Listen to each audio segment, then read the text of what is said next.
This evening we have a public hearing, which is not the same thing as a council meeting.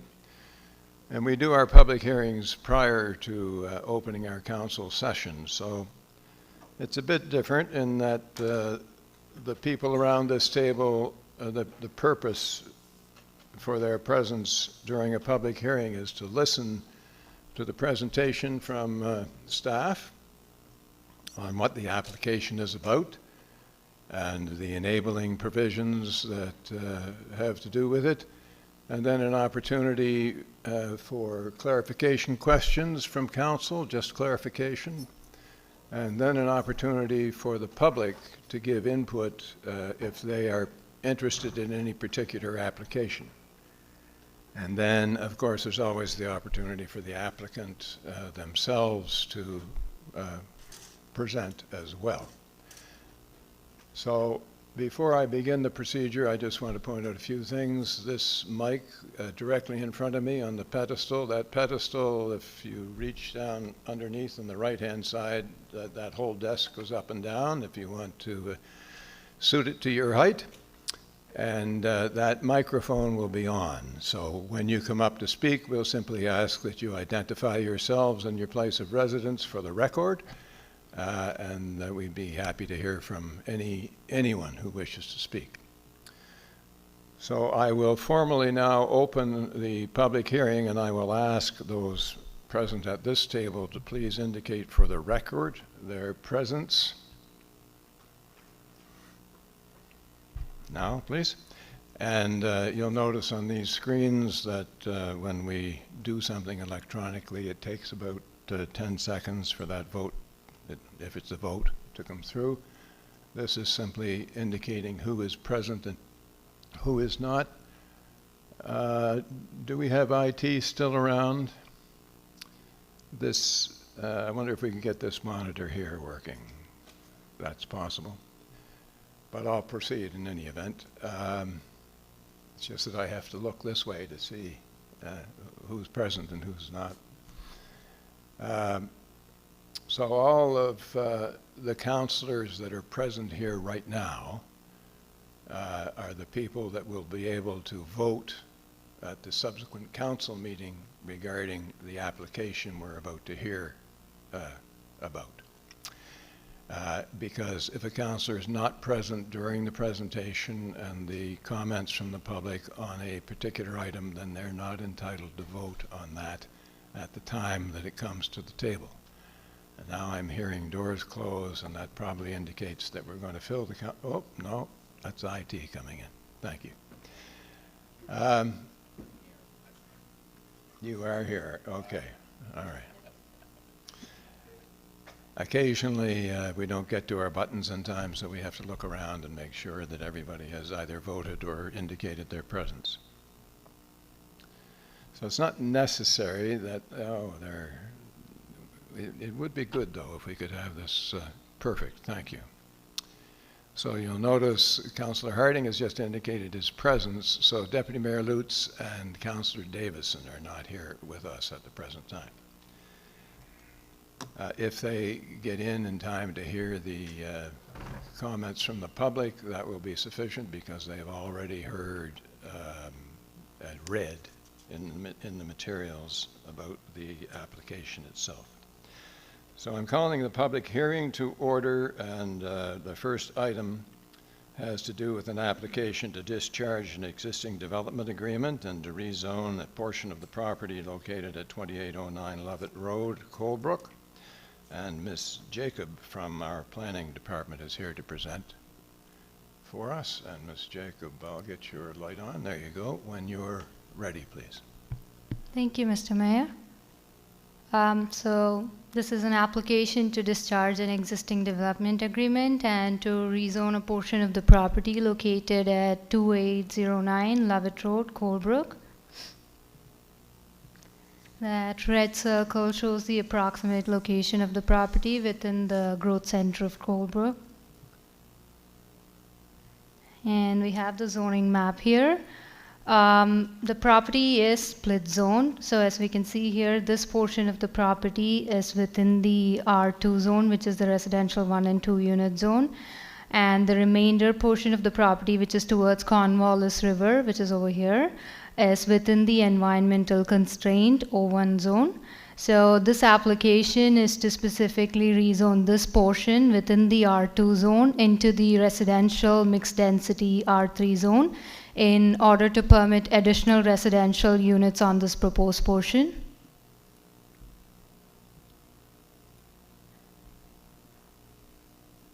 The property has an overall area of 2 acres, so the entire property is 2. And the portion in yellow is the approximate portion within the R2 zone, which is the portion that is proposed to be rezoned. And that portion measures around 0.97 acres. And the green portion is the proposed area for the additional residential units. The applicant has owned the property for over 15 years, and there is an existing 3-unit dwelling over here. And the dwelling was a part of the property at the time of purchase.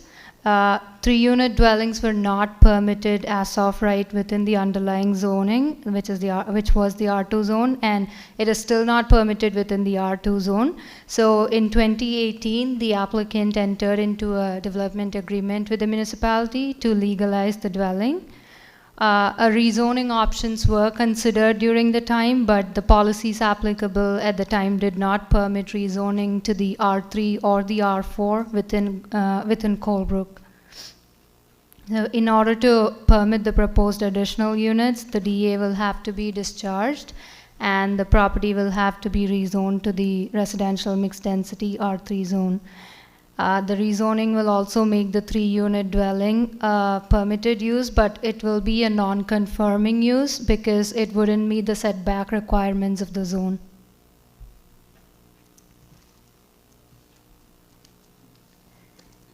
Moving on to site information. The photograph towards the left shows the driveway leading to the existing dwelling. So from Lovett Road, the property slopes upward to where this dwelling is located. And the photograph to the right, this is the rear portion of the dwelling. And as we can see here, this is the way leading to the proposed development area and to the remainder of the property. So from here, the property gradually slopes downwards towards Cornwallis River.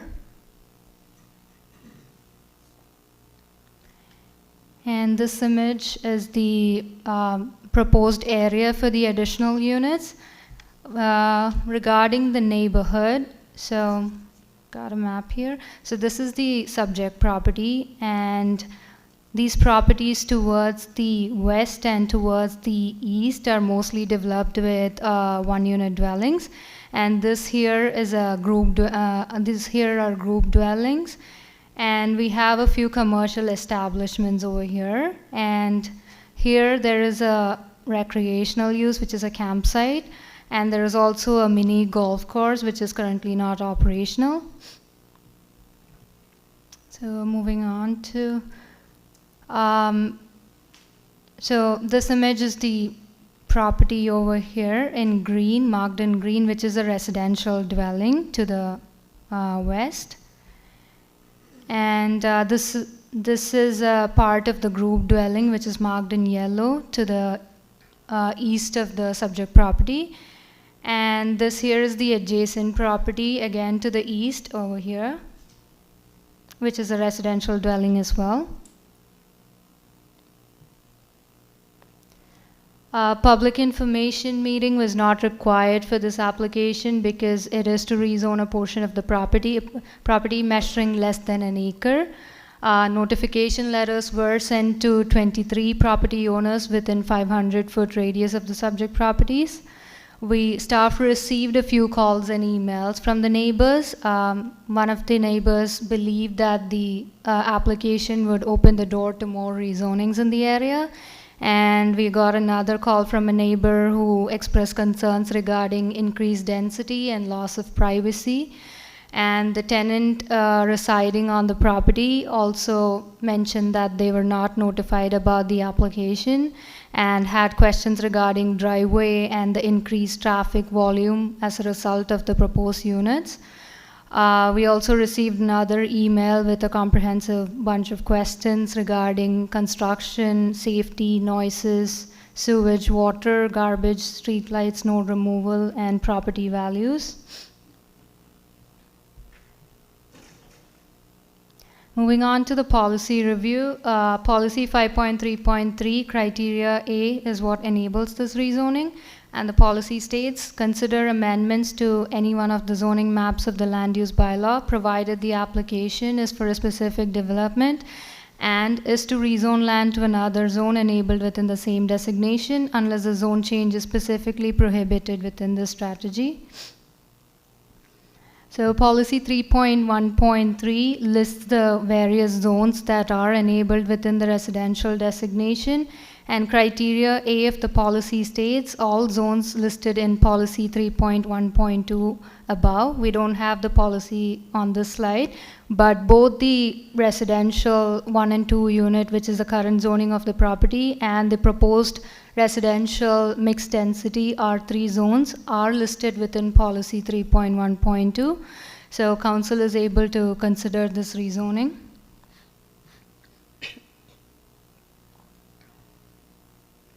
And this policy 5.3.5 applies to all rezoning applications.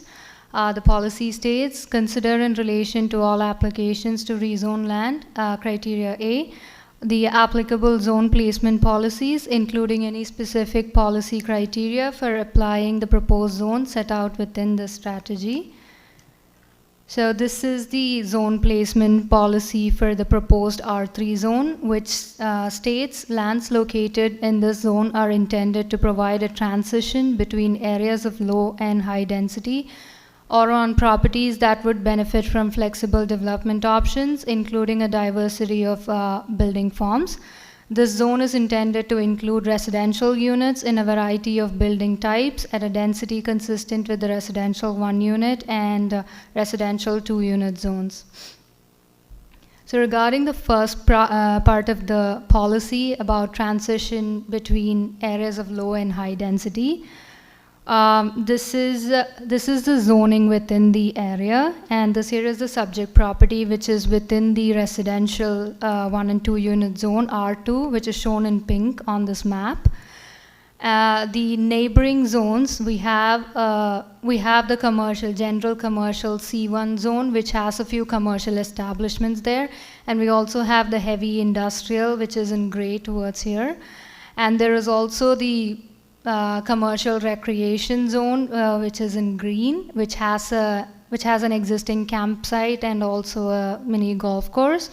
And then we also have the comprehensive neighborhood development R5 zone here in blue. So this property is within the periphery of the residential 1 and 2 unit zone within proximity to all these other zones. So placing the R3 zone would provide an appropriate transition to these zones from the R2 zone. And with regards to the second part of this policy, which is about flexible development options. So as I mentioned previously, the overall area of the property is 2 acres, but of the 2 acres, the portion marked in yellow is the area within the residential 1 and 2 unit zone, which comes to around 0.97 acres, and this is the only developable portion of the property. The remainder of the property, which is within the environmental constraint zone, development options are restricted on the environmental constraint zone, so no development will be happening on this portion. So this portion, the yellow portion, which is within the R2 zone, already has an existing 3-unit dwelling. So the remaining of this is what the applicant has proposed for the additional units. So if we take the existing R2 zone and the proposed R3 zone, in terms of the density, both these zones permit similar densities, which is a maximum of 21 units per acre.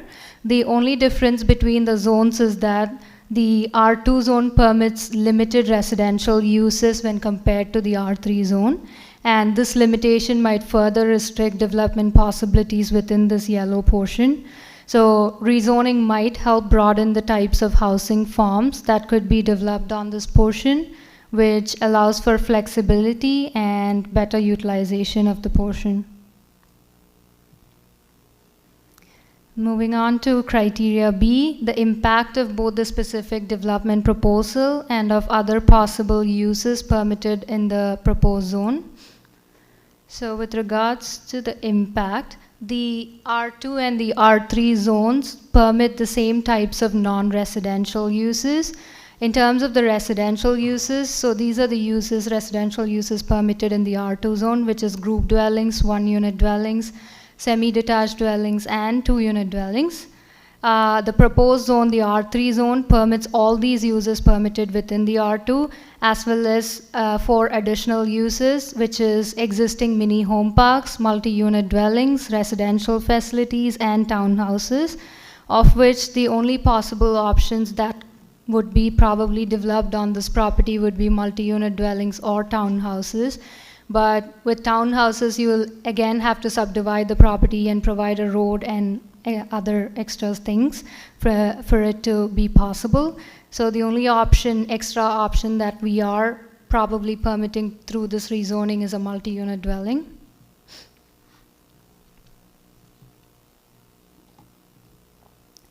And criteria C of policy 5.3.5, the general criteria for amending the land use bylaw set out in section 5.3, development agreements and amending the land use bylaw. And this here is the general policies. The application was assessed against all the criteria listed here, and it was found to be consistent with the intent of the municipal planning strategy, and the proposal is not in conflict with any municipal or provincial programs, bylaws, or regulations. We do not expect any financial impact on the municipality. The proposed residential use will be compatible with the surrounding residential uses. The property is within proximity to schools, recreation, and community facilities. The Department of Public Works did not indicate any concerns regarding traffic hazards or congestion. Kentville Fire Chief has confirmed the adequacy of fire protection services for the property, and the municipality's engineering department confirmed the adequacy of sewer services. The property is serviced by drilled well. And with regards to flooding and serious drainage, so there are no issues with the existing drainage have been raised. And the proposed area for development is located approximately 500 feet from the Cornwallis River, and this area gradually slopes downwards towards the river. And the area closer to the river, which might be prone to flooding, is within the environmental constraint O1 zone, and this portion restricts development. And with regards to negative impacts on nearby wetlands, the additional units will be located on the proposed R3 portion and will not have any impacts on the wetland, which is located within the environmental constraint O1 zone. And we do not have any concerns regarding the site suitability. In terms of the process, as I mentioned earlier, a public information meeting was not required. The area does not have an area advisory committee, so an AAC meeting was not required either.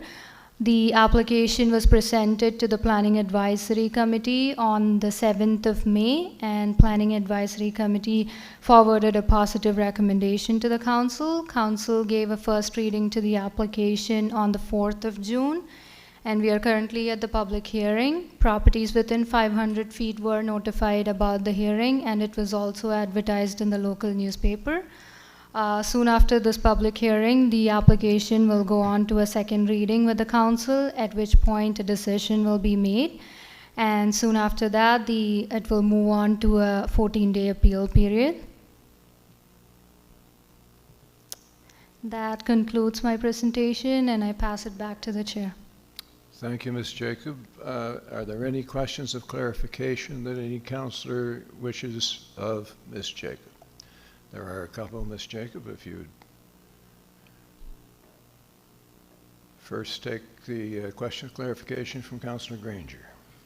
Thank you, Mr. Mayor. Through you, the driveway didn't look like it has enough room for 2 vehicles to pass. Is that a problem, or is that something that will be kind of worked out as things go forward? Through you, Mr. Mayor. Just give me a second as I bring up the site plan here. Okay. Okay, I cannot see the driveway here. I'm not sure what the width of the driveway here is, but if you're going by our land use bylaw, traffic aisles that would be leading to a parking lot would have to be 20 feet for two-way traffic, and for one-way traffic it would have to be 10 feet. And again, I'm not sure where the proposed driveway for the additional units is going to be. At the time of permitting, they will have to apply for, the applicant will have to apply for an access permit with DPW, at which point it will be assessed, it will be reviewed for if it meets the standards at that point. Yeah. Thank you. Thank you. Thank you, Councillor Granger. Councillor Killam. Thank you, Mayor, through you. You brought up a photograph there, an aerial photograph that showed in the rear of the property. It looked like it was an area of woods, but it seemed like all the wooded area was kind of dead. And I'm just wondering if you could bring that up again. And maybe yeah, that's it. Is that the one? Yes. Is that, what is there, I guess, what I'm asking you? Through you, Mr. Mayor, do you mean over here, or? That gray area. All the gray area. I behind, believe it is wooded, but I haven't been to that extent of the property because the rezoning is just the R2 portion. So I was not able to go till the end of that property and observe what was there. I see. I'm just curious as to what that depicts on the photograph, whether it's trees that are dead, or maybe it's a cleared portion of that property. I don't know. I'm just curious. It might be because it was springtime and the... Okay. That's what I'm wondering. The leaves aren't dead yet. The leaves aren't dead yet. Thank you. That's what I was asking. Thank you. So for the public, I don't know whether you heard the response. If you'll notice on the right-hand side, there's snow on the ground, and the gray area appears to be hardwoods without leaves on the trees. Yep. Yeah. Thanks. I couldn't quite see. I guess I wasn't looking in the right place. I see no other clarification matters. Now is the time that any member of the public may come up and comment on this application if they wish. Does anyone wish to comment on the application? We do have items of correspondence that Council has had an opportunity to review, but we're certainly willing to hear anyone who wishes to speak. Good evening, everyone. Thanks for allowing us to speak. I'm an immediate direct neighbor to this piece of property of concern. Could you, just for the purposes of the record, could you give us your name and address, please? Oh, okay, sure. It's Dwayne Poole, 2805 Lovett Road. Okay, thank you. Okay. With the said piece of property, we've been there for 38 years, and it's been a very peaceful, nice and quiet piece of property we've enjoyed. The back area used to be full of deer, rabbits, pheasants, you name it. A couple of years back, we allowed hidden meadows to come in, literally cut out 3 or 4 acres of 100-foot pine trees. That was a beautiful orchard, or trees in there. Now, consequently, we don't have that wildlife in our yard anymore. The little strip of land you're speaking of, that is basically pine trees and hardwoods growing in through there. It's actually in a floodplain, the lower part of it. We've had 2 or 3 major floods over the 38 years we've been there. So down beside us, let's go back to the top of the property. It's very narrow. If it's 15 to 20 feet from the house to the property border of the existing neighbor on the east side. So let's go with 15 feet at the most from the building to their property line. When you go in on that piece of property and you see how it turns to the right, there's only 30, 40 feet from the two corners as you see come across. So my take on it is, as I read this letter, it says that you're going, if it goes through, to permit 8 more units to be in this 3-unit building. So for the last 25 years, the building's been there. It's never been abided by the zoning rules, which has never been an R2. It's always been an R3 or an R4. So nobody ever abided by those rules and gotten away with it over the years. What's going to happen when we put 12 units up there, 11, could be 40 next year, all of a sudden you got this little narrow way. So when I see 11 units, I spell 22 people, 22 vehicles, not only everything else that goes with it, okay?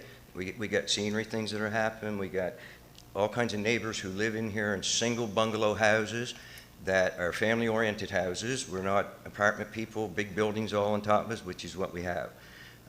We don't want to see that get any bigger. So what's going to happen, speaking with all my neighbors in the immediate area, we've all been noticing our well waters have been getting low over the last couple of years. And we can blame this on climate change, as we all know what's going on. But what's going to happen in a year or two if we allow the big wells to go in there to feed 22 toilets and 22 washers and 22 car washings and everything that goes on in a building 24 hours a day? What kind of well and water is that going to draw from us immediate neighbors? And if so, is there any insurance on the landlord to cover for that? Is there any coming back to the municipality and saying, what happened here? How come our voices weren't heard? The traffic on our road's gone astronomical wide open, it seems. For some reason, they put mailboxes down at towards the dead end of the road, and the traffic wants to flow from all directions to get to there. It used to be a peaceful road. Like I said, once time it was an R1, and then it got changed a few years later to R2. Lovett Road stretches from Brooklyn Street all the way over to the number 1, where it got so busy you literally had to put in street lights so we could get off our own road. So also, Lovett Road stretches all the way down to the old old Hayes' Mill at the dead end road. It picks up D Road on the way. It picks up 2 beautiful family-oriented subdivisions off Lovett Road.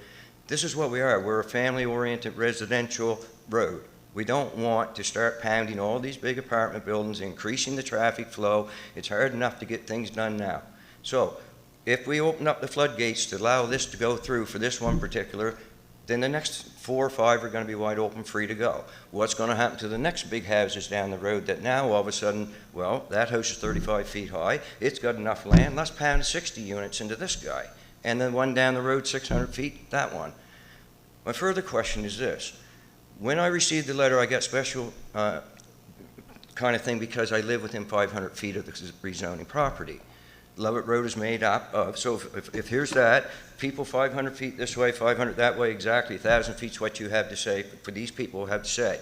This is why there's a small crowd in this room today.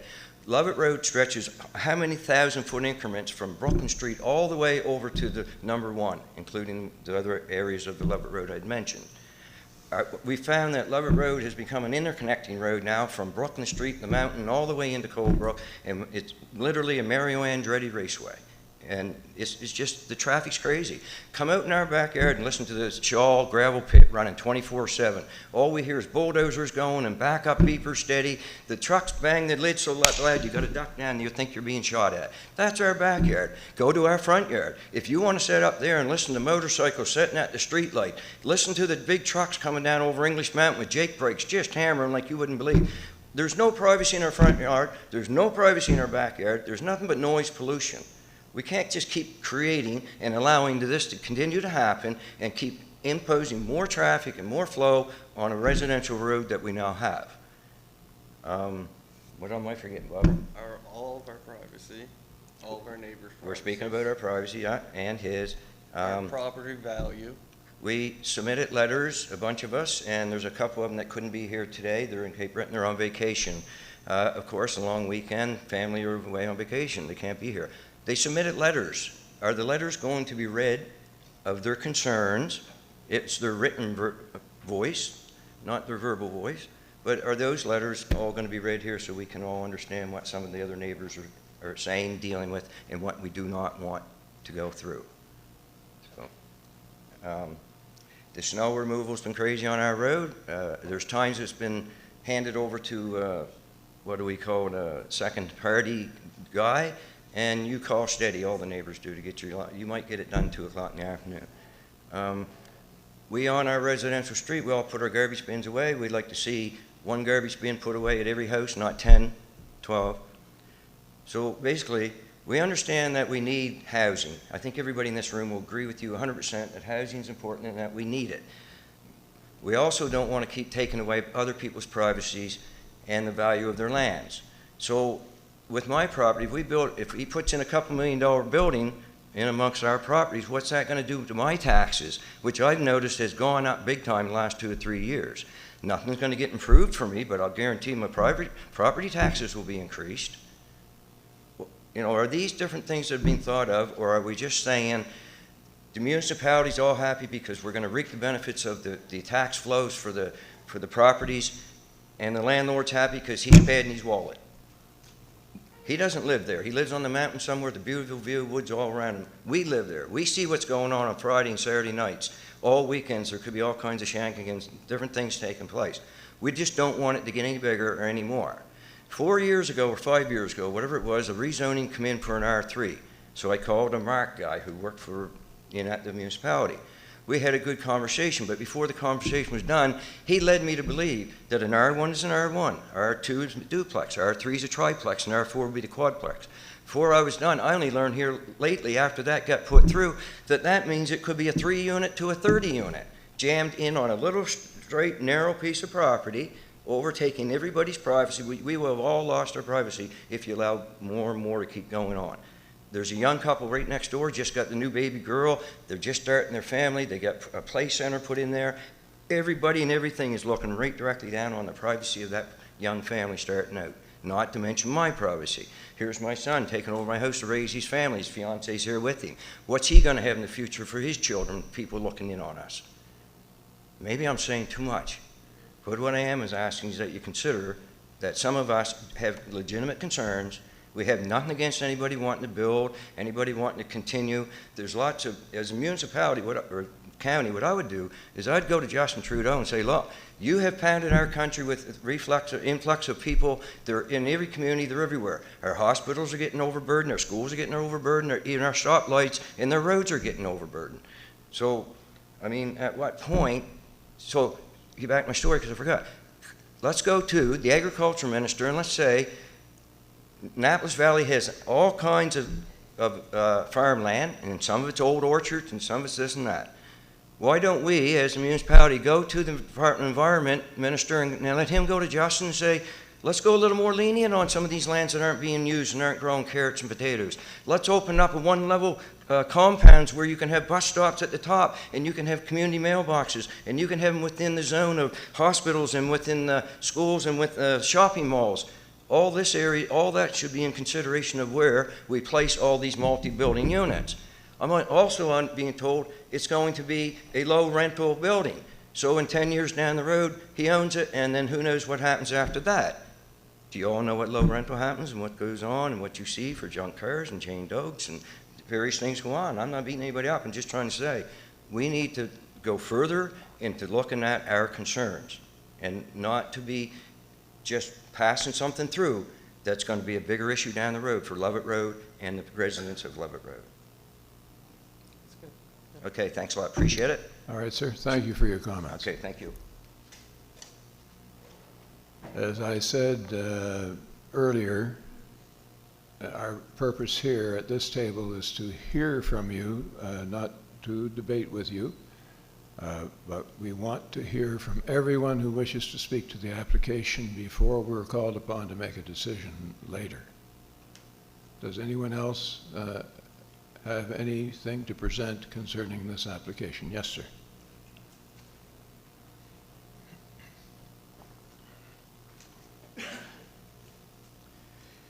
Good afternoon. My name is Jesse Harris. I live at 2815 Lovett Road. Actually, I own the property right next to the main property by the road that Dwight was speaking of. My wife and I have a little girl. We've lived there since 2013. We are starting to build our family now, and one of our biggest concerns is safety, and it's our privacy. And I have a couple questions. First one being, there was a question that Ms. Granger had asked regarding the road. where this driveway would be. The comment or the response was that they weren't 100% sure, but looking at the pictures, there was a photo of the driveway. And the driveway that's there, if it's directly on the edge of our property. We're concerned for the safety of not only ourselves, but of course our little girl. And this is on a hill as well, so there's concern about the obvious vehicular safety, as well as erosion and damage that's going to come to the property as well as our property. So we just want clarification. Is that where that named driveway is going to be? Will it be located elsewhere? Because at this point, I'd imagine it would be decided. The second question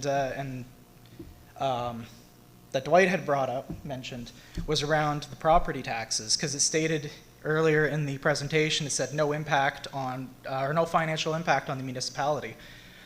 I just asked for clarification. Does that mean no financial impact on the municipality, as in the residents that live there, the municipality as in the government, municipality is the people? Like, clarification of that would be appreciated.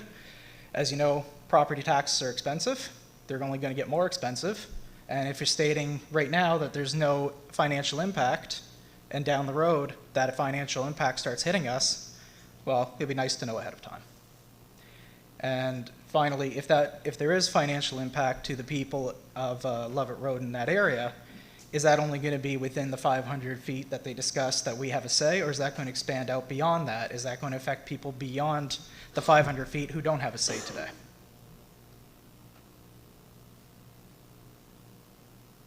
Thank you. All right, sir. Thank you. Okay. Would anyone else like to speak to this application? Anybody else?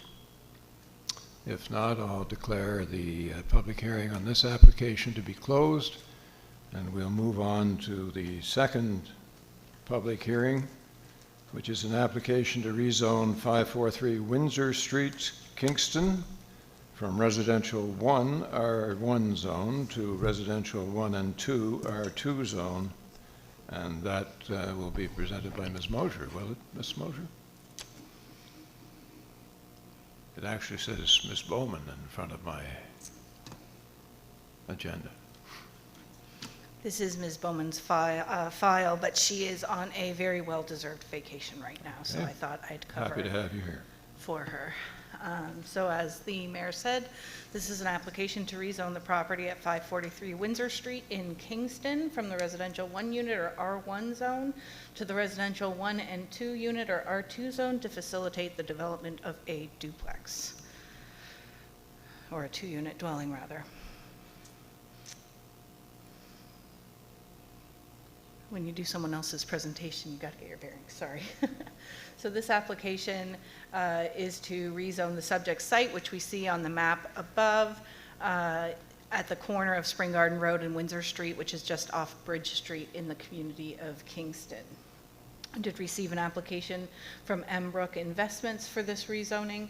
I should note that initially the rezoning was sought to permit a 4-unit dwelling. However, the application was revised partway through to rezone to the R2 to facilitate a 2-unit dwelling instead.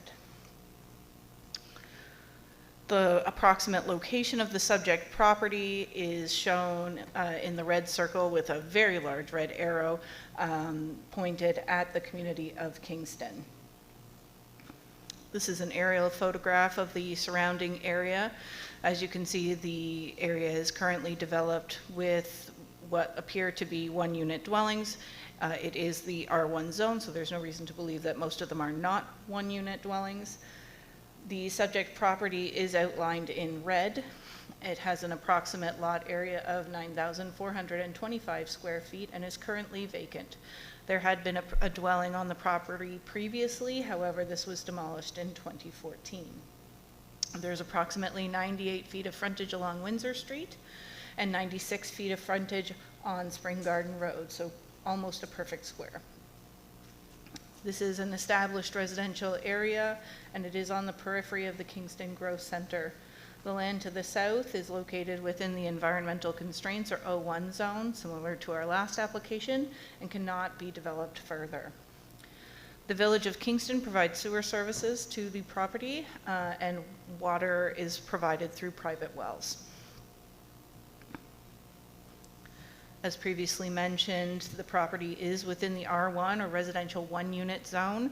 We do see to the east along Bridge Street properties with frontage on Bridge Street have been placed within the mixed commercial residential or C3 zone, which permits a wide range of residential uses up to multi-unit dwellings.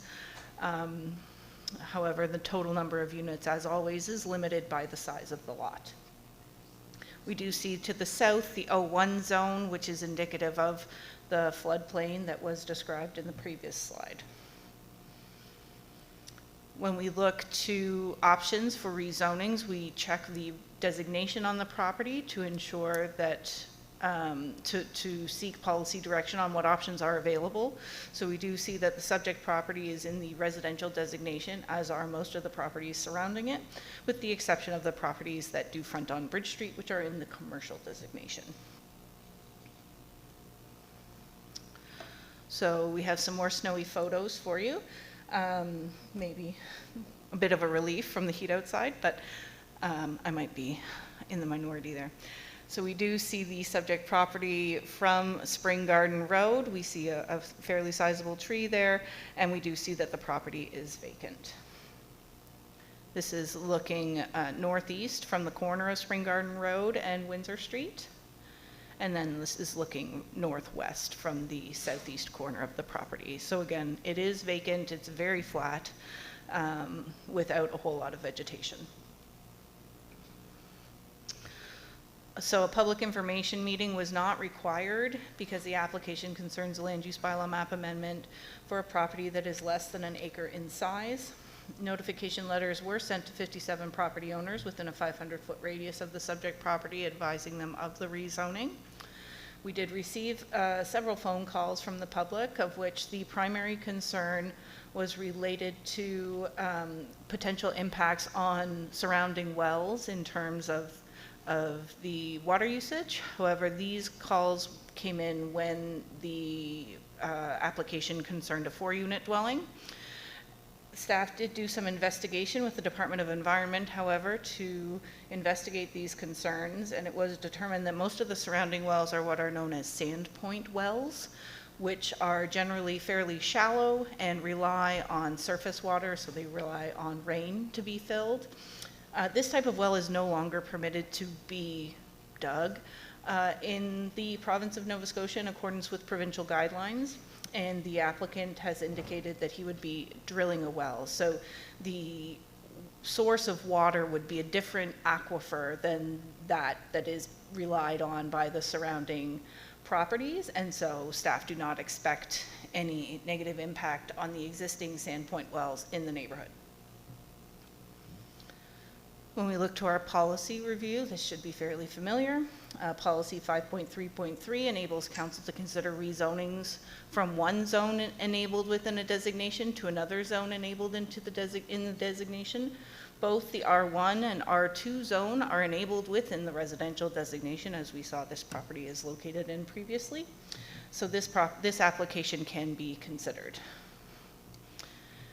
And turning to 5.3.5, we're meant to look at the applicable zone placement policies, and we'll find in the MPS that the residential 1 unit and the residential 1 and 2 unit zone, the placement policies are identical. They're in the same policy, and they relate to existing residential areas and providing opportunities for infill development, primarily on roads located on the periphery of growth centers. So this area is on the periphery of a growth center, and therefore the R1 and R2 zone placement policies are appropriate in this situation.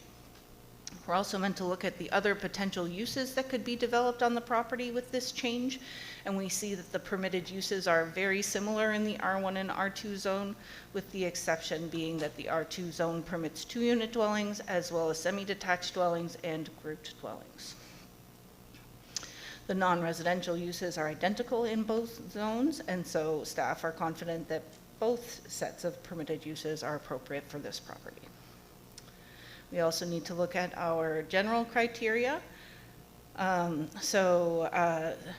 Per our review, staff are confident that this application meets the intent of the municipal planning strategy and does not conflict with any other programs, bylaws, or regulations, either at the municipal or the provincial level. We don't expect any negative financial impact on the municipality proper, as there are no infrastructure outlays for this property. It is ready to be developed as is. We do not believe there will be any land use compatibility, as the subject property is residential in nature and interfaces with other residential properties. Staff are confident that the low number of units will mean that there is adequate school services as well as recreation and community facilities. We don't expect any creation of traffic hazards or congestion, which was confirmed by the Department of Public Works. And there is adequate fire services, according to the Kingston Fire Chief, and adequate sewer capacity in accordance, according to the village utility. We don't expect there to be any potential for flooding or serious drainage problems, and the site certainly is suitable for development, having been developed previously. Staff did receive a complete application. A PIM was not required, however, neighboring properties were notified. Staff conducted their review and brought a completed application with a recommendation to the Area Advisory Committee on May 8th and the Planning Advisory Committee on May 14th, both committees which gave positive recommendations to Council, which gave this application first reading on June 4th, and here we are at our public hearing with second reading following later this evening. Should Council approve this application, a 14-day appeal period will commence following notification in the paper of passing. With that, the statutory requirements of the Municipal Government Act for a public hearing have been met. And that concludes my presentation, and I would pass it back to the Mayor for comments from the public. Thank you, Ms. Mosier. Before we go to the public, does any councillor have any question of clarification which they wish to direct to Ms. Mosier? I see none. Then I'll go to the public. Any member of the public wish to speak to this application, please? Same rules apply. If you wouldn't mind, just state your name and address when you come to the mic for the purposes of the record. Hi, I'm Robin Rogers, and we're in the property directly behind on Spring Garden Road.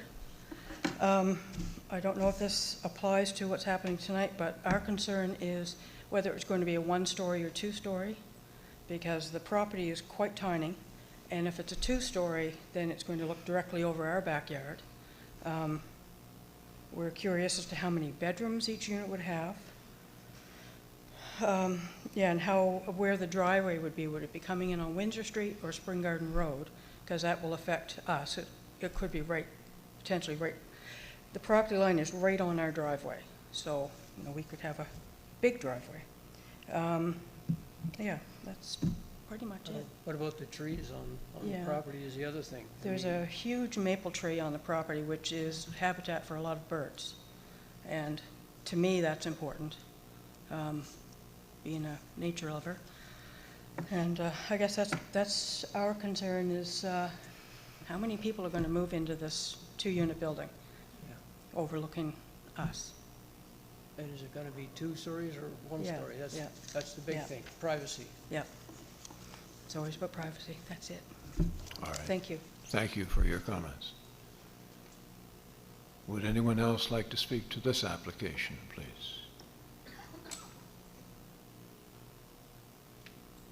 Last call. Anyone wish to speak to this application? Seeing none, then I'm prepared to adjourn this particular portion of the public hearing. Thank Ms. Mosier for your presentation. Thank you all for your attendance. And declare the public hearing closed unless there's something further, Ms. Mosier, is there? No? Nope. Then the public hearing itself is closed, and we'll take a 10-minute recess before we open council. Thank you.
after our break, we had a public hearing concerning two matters.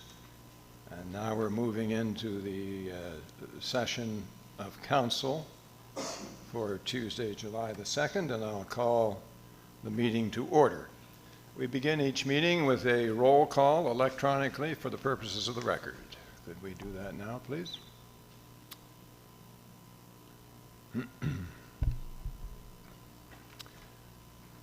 For those listening online and those present in the audience, it takes about 10 seconds for these electronic votes, and this is considered a similar thing, to come up on the screen. And you'll notice that Councillors Hurtle and Davison are absent from the meeting this evening.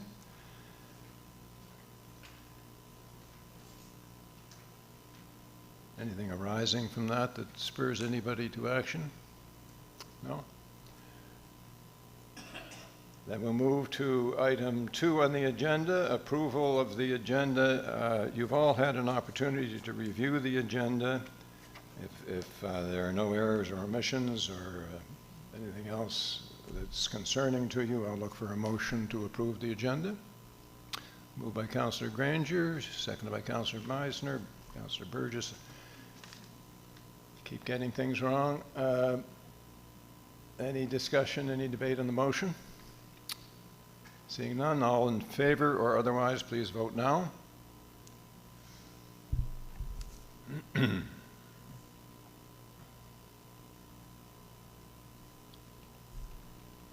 again, we're waiting for those results. And that's unanimous. Thank you very much. Once having approved the agenda, every councillor then has a clear view of what is going to be discussed this evening, and they can determine whether, with respect to all or any of the items to be discussed, they have a conflict of interest that they would wish to declare. So I'm looking around the table and asking for a declaration of conflict of interest, if there are any, please. Seeing none, that brings us to item 4. 2 sets of minutes have been circulated to council for review prior to this meeting. One was the minutes of June 4th council, and the other was the minutes of the June 18th special council. I would like to receive a motion to approve both sets of minutes, and then we can get into the guts of them. Moved by Councillor Allen, seconded by Councillor Harding. Any discussion on the motion? Seeing none, all in favor or otherwise, please vote now.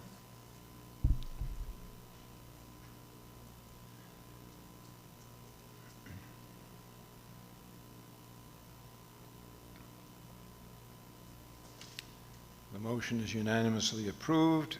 Going to the minutes of June 4th, 2024. Is there any business arising from those minutes which council, any errors or omissions which council wishes to bring up?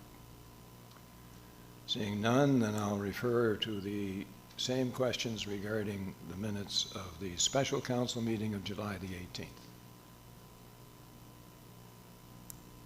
Nothing on that. Then that takes us to item 6, Planning and Development Services.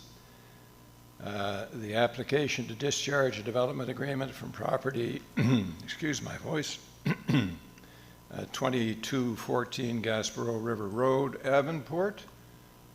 And Ms. Jacob is going to speak to this. Are you, Ms. Jacob? Yes, thank you, Mr. Mayor. So we have an application to discharge an existing development agreement, which is registered on a property at 2214 Gasborough River Road, Avonport. And the red circle shows the approximate location. The development agreement was originally entered into in 2008 under the previous set of planning documents. It was to enable the expansion of an existing feed mill operation on the subject property. The discharge is currently being requested to make modifications to the existing facility in order to meet the required feed regulations and bring it up to compliance. So, to provide a background, the reason that a development agreement was required in 2008 was because At the time of establishment of the feed mill was a permitted use within the underlying zoning as per the land use bylaw applicable at that time. But however, due to the subsequent amendments to the land use bylaw, the use was eventually removed from the list of permitted uses, and the existing feed mill operation became a legal non-conforming use. And in 2008, based on the policies applicable at that time, non-conforming uses could only be expanded through a development agreement. So the previous planning documents were repealed in March 2020, and it has since been replaced by our new planning documents, which is currently in effect. So presently, the property is within the rural industrial M3 zone, and agricultural-related industries are a permitted use within the zone. So feed mills are classified as an agriculture-related industry. As a result, a DA is no longer required to permit the use. Moving on to policies. So our municipal planning policies are usually developed based on the direction set out in the Municipal Government Act, MGA. The MGA has undergone several amendments recently, which includes changes to the section 229 that provides directions for discharge of a DA. So as per the amendments, the Chief Administrative Officer or the CAO is now authorized to discharge a DA. However, our municipal policies are still under review to reflect these changes. So until the new policies come into effect, the existing policies for discharge remain in effect, and this allows the council to consider this discharge.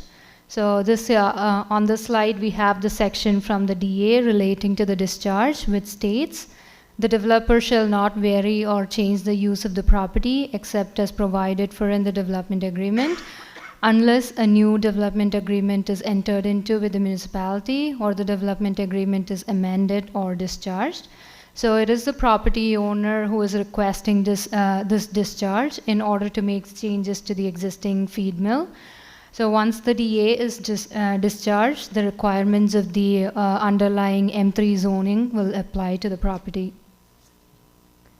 In terms of the process, we received a complete application, and we did prepare a report after our staff review, and it has been, and properties within 500 feet are not required to be notified for a DA discharge, and no public hearing is required for a DA discharge, and there will not be any appeal period after council's decision.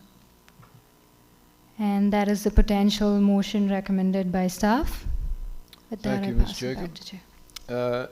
Before I get to the recommended motion, are there any questions of clarification of Ms. Jacob on her presentation? No questions of clarification. The recommended motion is that Municipal Council approve the discharge of the development agreement registered on March 17th, 2008 between Synergy Agri Group, Inc. of Avonport, Nova Scotia, and the Municipality of the County of Kings from the lands located at 2214 Gasborough River Road, PID 5545-8400, Avonport, as described in Appendix A of the report that we have just heard. Is someone prepared to move the motion? Councillor Allen, second by the Deputy Mayor. Any discussion on the motion? Seeing no discussion, all those in favor or otherwise, please vote now.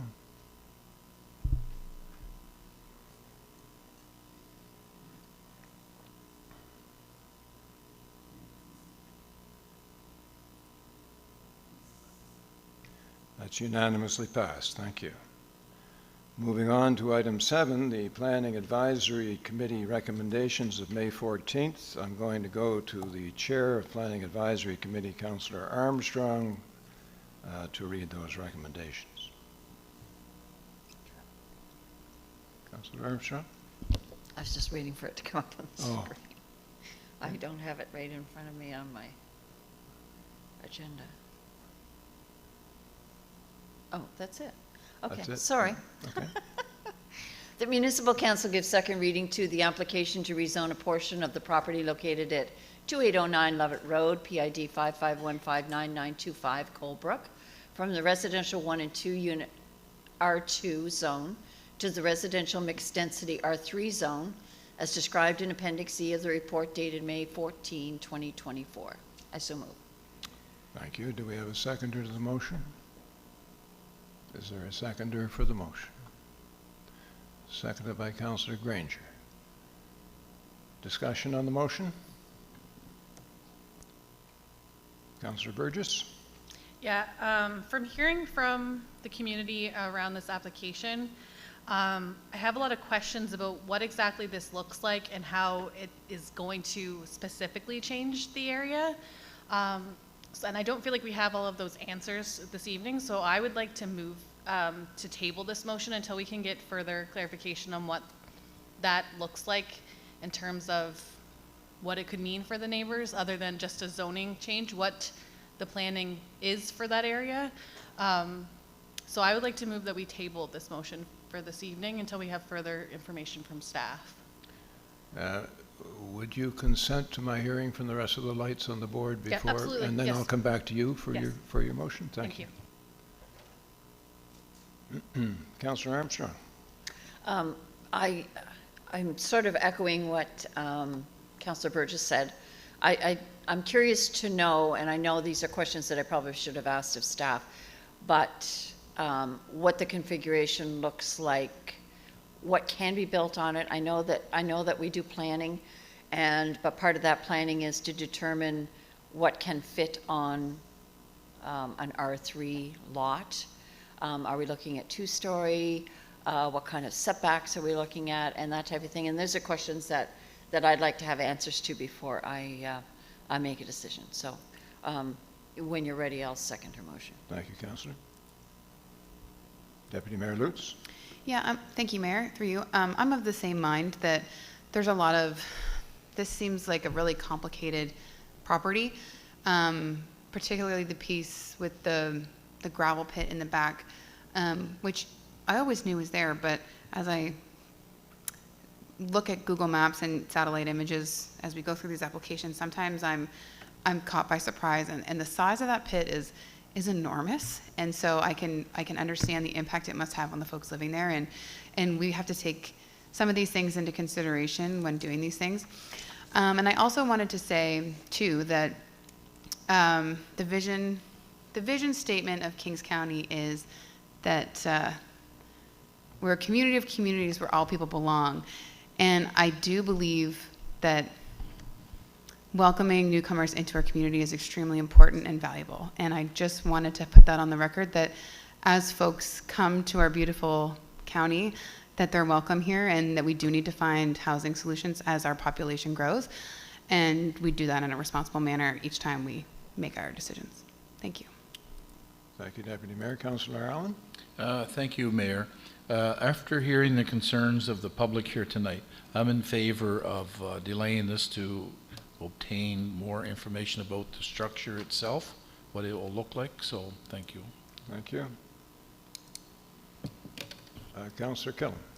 Thank you, Mayor. I'll be voting in favor of the tabling motion. Just wanted to, everything's been said that I was planning on saying. Thank you. Thank you. If we could hold questions on the motion that hasn't been made yet until such time as we hear all of the other concerns, that would be appreciated. Councillor Harding? Through you, Mr. Mayor, I feel the same way, that a lot of things aren't answered here, so I'd like to delay this a little bit till we figure out what's really going on. Thank you. Okay, thank you. Councillor Killam, did you have anything further? Oh, no. No. Back to you, Councillor Burgess. Thank you. Yes, I would move that we table this motion until such a time that we have further information from staff about what specifically could be built on such a property.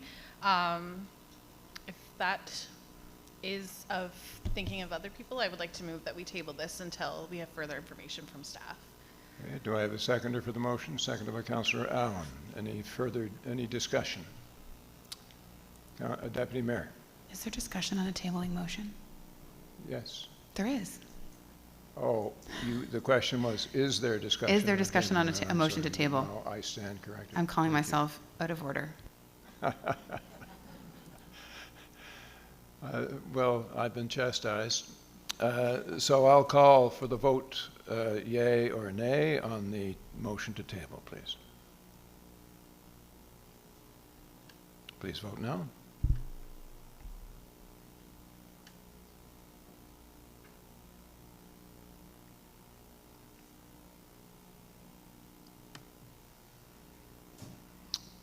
That's unanimously passed. Is it to be inferred from the motion? I look to the mover. Is it to be inferred that this is to be brought back to the table at the next council meeting? Yes, please. Yeah, just with the property and the size, it is a very unique property. It's not very straightforward. So just having some more information about what impacts this could have on residents so that they have a better idea. So we have a better idea of what this new structure looks like, kind of what the plans are, what is possible on that property, just so that we have a more fulsome idea of what we're voting in favor of before we do vote to rezone that property. Thank you. All right, thank you. So I would look to staff if they could provide as much or as fulsome an explanation of the matters that they've heard about from council this evening between now and the next council meeting. That would be appreciated. Now we're looking to item B, 7B. Councillor Armstrong.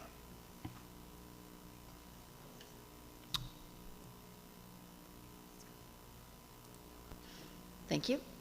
That Municipal Council gives second reading to the application to rezone 543 Windsor Street, PID 55110423 Kingston, from the residential 1-unit R1 zone to the residential 1 and 2-unit R2 zone to enable the development of a 2-unit dwelling as described in Appendix C of the report dated May 8th, 2024. I so move.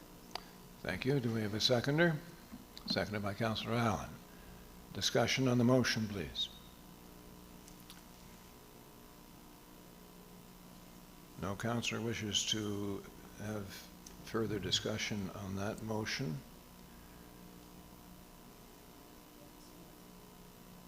I'm sorry. I was just about to comment on myself, Deputy Mayor, but you go ahead. You know what? You go first. No pressure. I was just looking at my notes as a summary of what was discussed. It's important, of course, to note that the Sandpoint wells that are presently in the area will not be impacted by the drilling of a deeper well down to an aquifer. That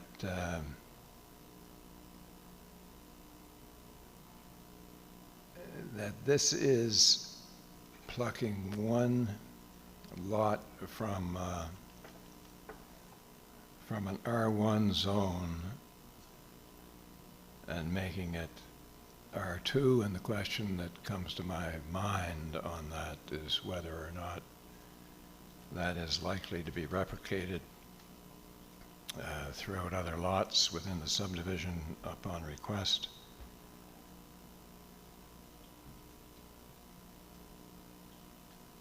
And I wanted to comment, because there were comments from the public with respect to trees. One tree in this particular case, but in the previous application, quite a few trees.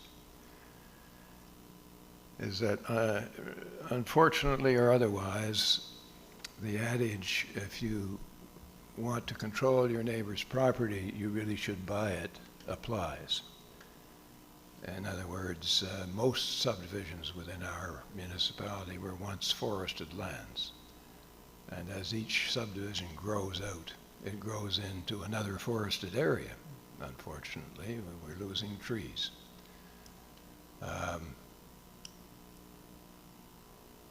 So it's really not within the scope of this body sitting around this table to say, you can't go into that area and develop a lot because there's trees on the lot, or because you're going to interfere with people's habitual walking through the forested area adjacent to them. While that's very good, and it's good recreation and it's good for waterfowl and wildlife and so on, that's simply not the reality.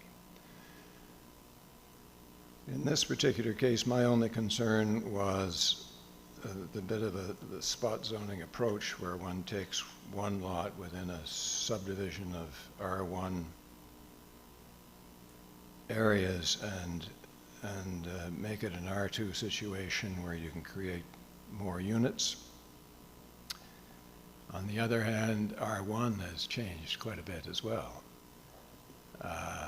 You can now have secondary suites on an R1 piece of property. So I just wanted to be clear that when I was voting on this, that I had taken those items into consideration.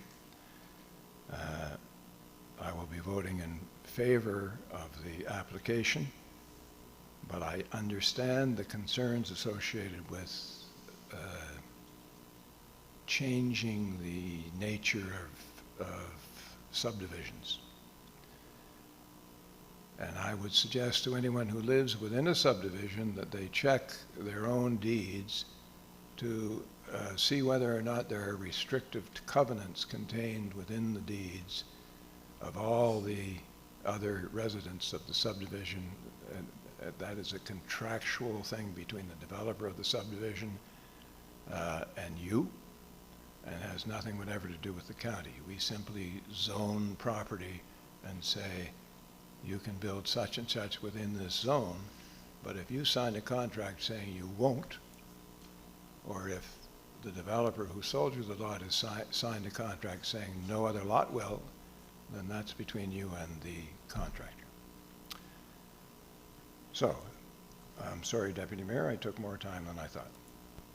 No, thank you very much. You actually helped clarify some of the things I was thinking about the future of R1 and how we look at these subdivisions that are often traditional and have a look and a feel about them that is very much like almost cultural of our communities. They were all developed around the same time and share a lot of the same characteristics, and they do have a lot of old trees, and they're really lovely places to live. So I just didn't want to vote on this without acknowledging that, and that recognizing the change in our neighborhoods, particularly ones that are beloved, like this one is. I've been through it a couple times.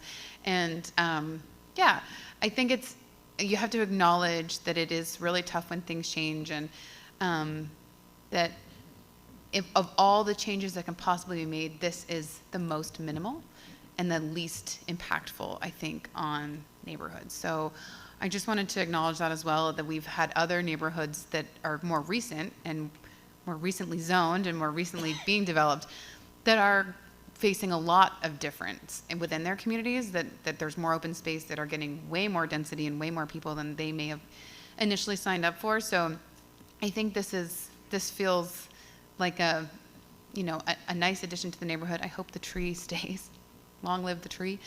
And that it does fit into the neighborhood. And I also wanted to say too, one of the things I thought in my mind as we were approving this was all of these units, all of these lots on all of these homes qualify for accessory units as well. So it's different built form, but I think that it will fit, and I have confidence that it will fit, or else I would vote against it. But I think it will fit within the neighborhood, so I'll vote yes. Thank you. Thank you, Deputy Mayor. Councillor Armstrong. This is my home village. This is home. And I just wanted to speak to the fact that this particular area of Kingston is some of the oldest homes within the village. They're on much larger lots than you see in recently developed subdivisions. The lot that Mr. Bishop is looking to develop a duplex on has been vacant for quite some time. I think that staff made mention of the fact that the old building there had been demolished like 10 years ago, and that building sat empty for probably a good 5 or 6 before that. So it would be nice to see something on that lot. And I don't think that a duplex is going to be out of character for this particular neighborhood, especially when changes are coming. A lot of the homes there are older.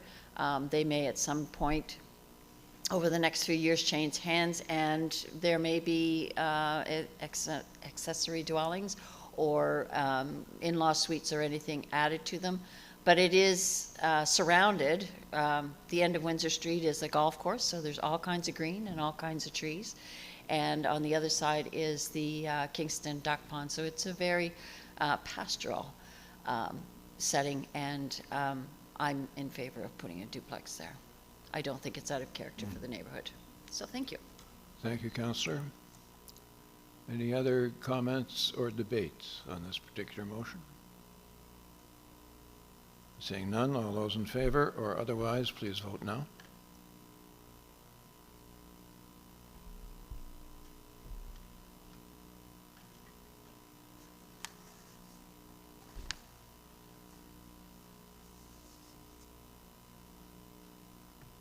The motion is passed unanimously. Thank you.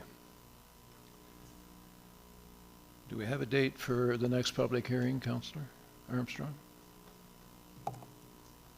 I ask that and then I don't turn your light on. I'm sorry, go ahead. I don't have it right in front of me. I'm To be sorry. announced. I'm assuming it's probably in September, since we don't normally meet in August. I'm going to Ms. Javrik. Oh, to it says ask- to be determined. Thank you. I thank Okay. my counselors for bringing me And up to Ms. speed. Javrik also turned her light off, so it was all my fault. But thank you. Going to item 8 on our agenda, administration, proclamations for the month of July. And there's a presentation on this from Samuel Lopez Matos.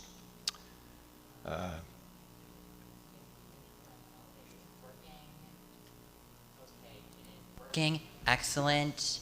Good evening, Mr. Mayor. Good evening, Municipal Council. It is my pleasure to be bringing forward the proclamations for the month of July. I am admittedly a bit nervous since this is my first time doing such a thing, but hopefully all will go well. You're doing well so far. Thank you, Mr. Mayor. Now, the origin for these proclamations is tied to our strategy for belonging and the goals we have within said strategy, as well as the proclamations policy COM 02003.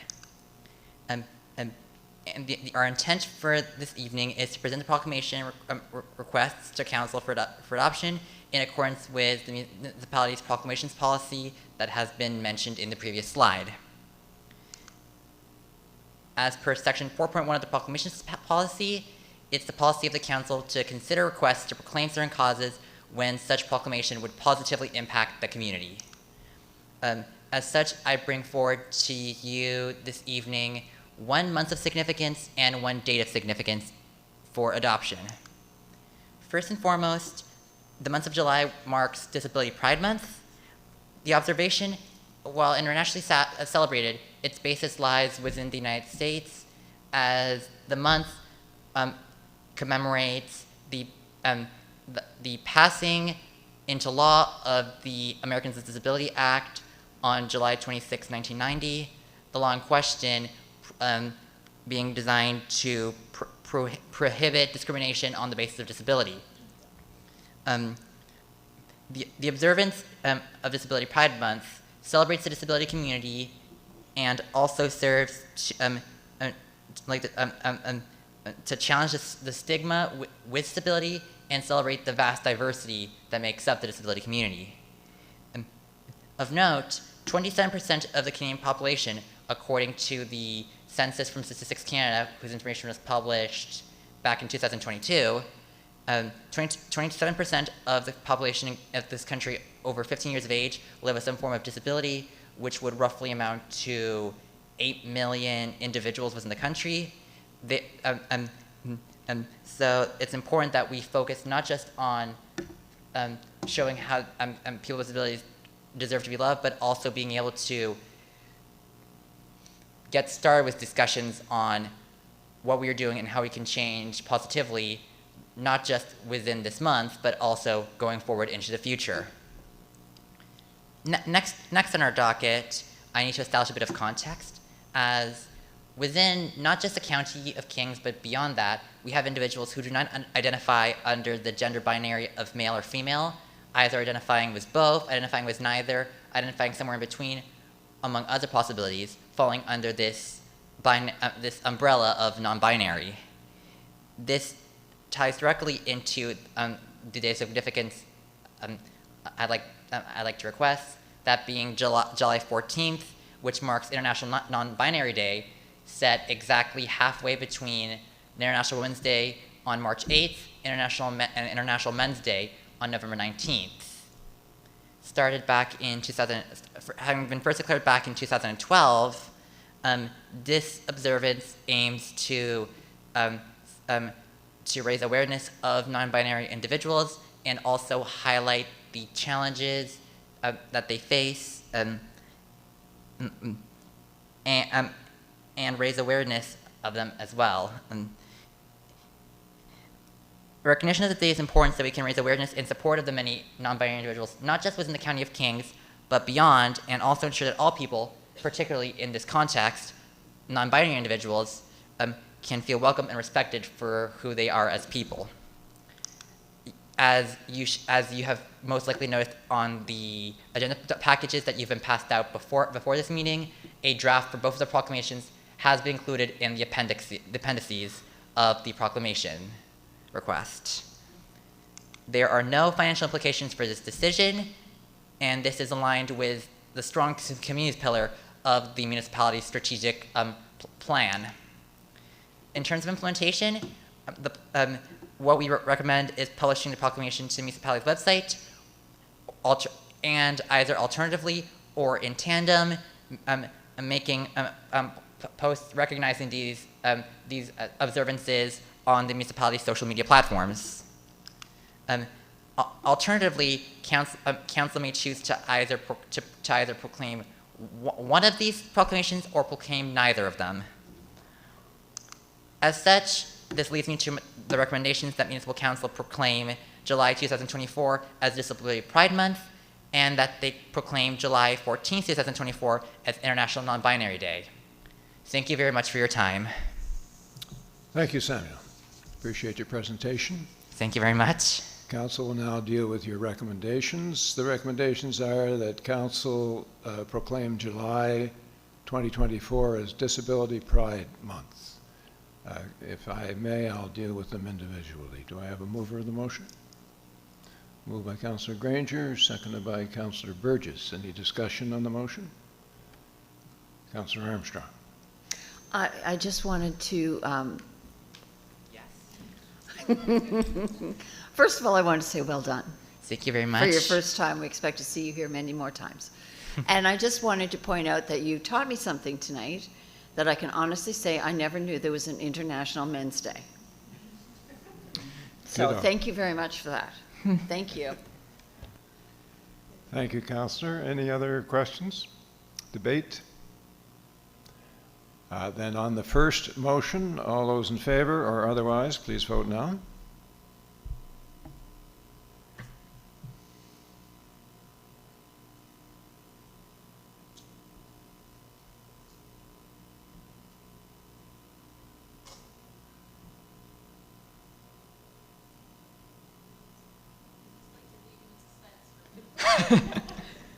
That's unanimous. So if we can see the second one, and that is that Municipal Council proclaim July 14th, 2024 as International Non-Binary People's Day across the municipality of the County of Kings. Do I have a mover of that motion? Moved by Councillor Meisner, Burgess, darn it. Seconded by Councillor Granger. Any discussion on the motion? Seeing no discussion, all those in favor or otherwise, please vote now.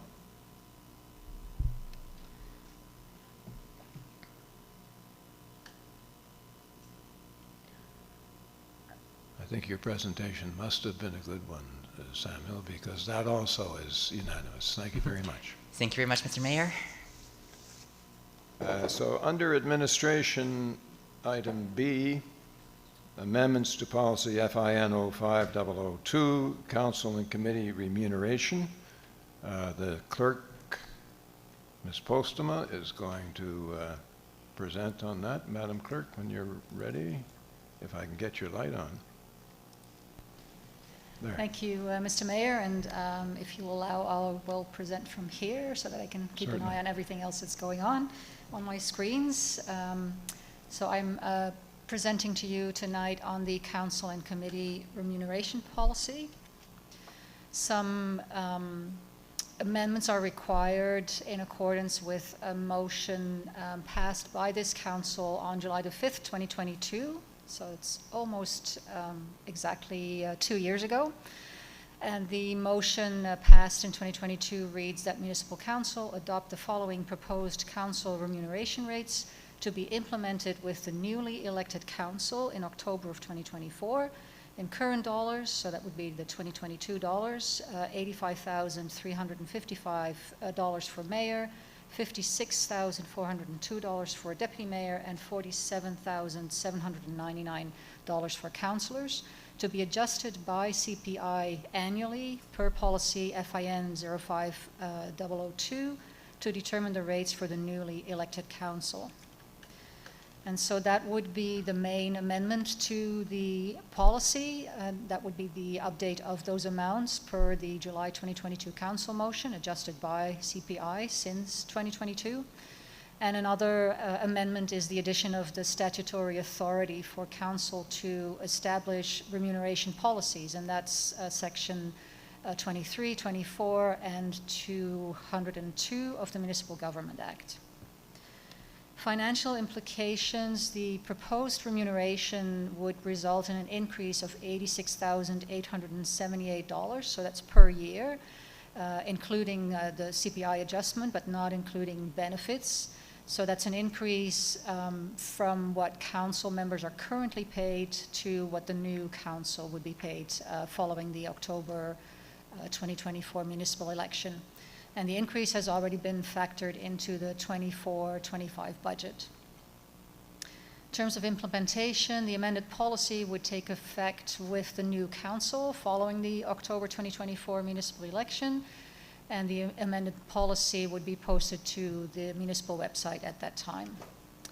And so our recommendation for tonight is that Municipal Council provide 7 days notice per section 48 subsection 1 of the Municipal Government Act to adopt amendments to policy FIN 05002, council and committee remuneration, to take effect with the council elected in October 2024 in accordance with the July 5th, 2022 council motion and as outlined in the July 2nd, 2024 request for a decision.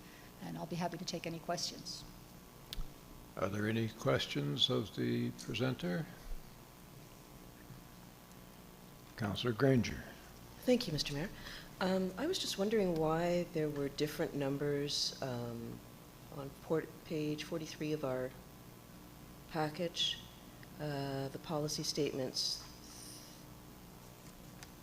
3.3, remuneration for elected officials. It's about 10,000 more for mayor, a couple thousand more for the deputy mayor, and more for the councillor. So I'm just wondering which numbers are the numbers. Through you, Mr. Mayor, to Councillor Granger. I don't have that page in front of me, but I'm assuming that you are referring to the numbers in perhaps in the current policy. I should bring that up. I'm assuming so. I mean, what might perhaps, sorry. I think perhaps the CIO might have a comment on that. Okay. Thank you, Mr. Mayor. The numbers shown in 3.3 of the draft policy here have been adjusted for CPP since 2022. Mm-hmm. What did I say? Yes, I knew stand what he corrected. meant, though. Thank That's you. the crazy part. They won't even pay me CPP. Yes, okay. Does that respond to Councillor? Yes. Yeah. Thank you. Are there any other questions of clarification? So the recommended motion has been read. Thank you for that. I would have stumbled through it.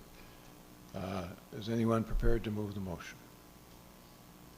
Moved by Councillor Armstrong, seconded by Councillor Harding. Any discussion on the motion? Again, this is simply ratifying what we've already done by motion 2 years ago, and moving it to policy, so that the policy is consistent with the motion of 2 years ago. No further discussion. All those in favor or otherwise, please vote now.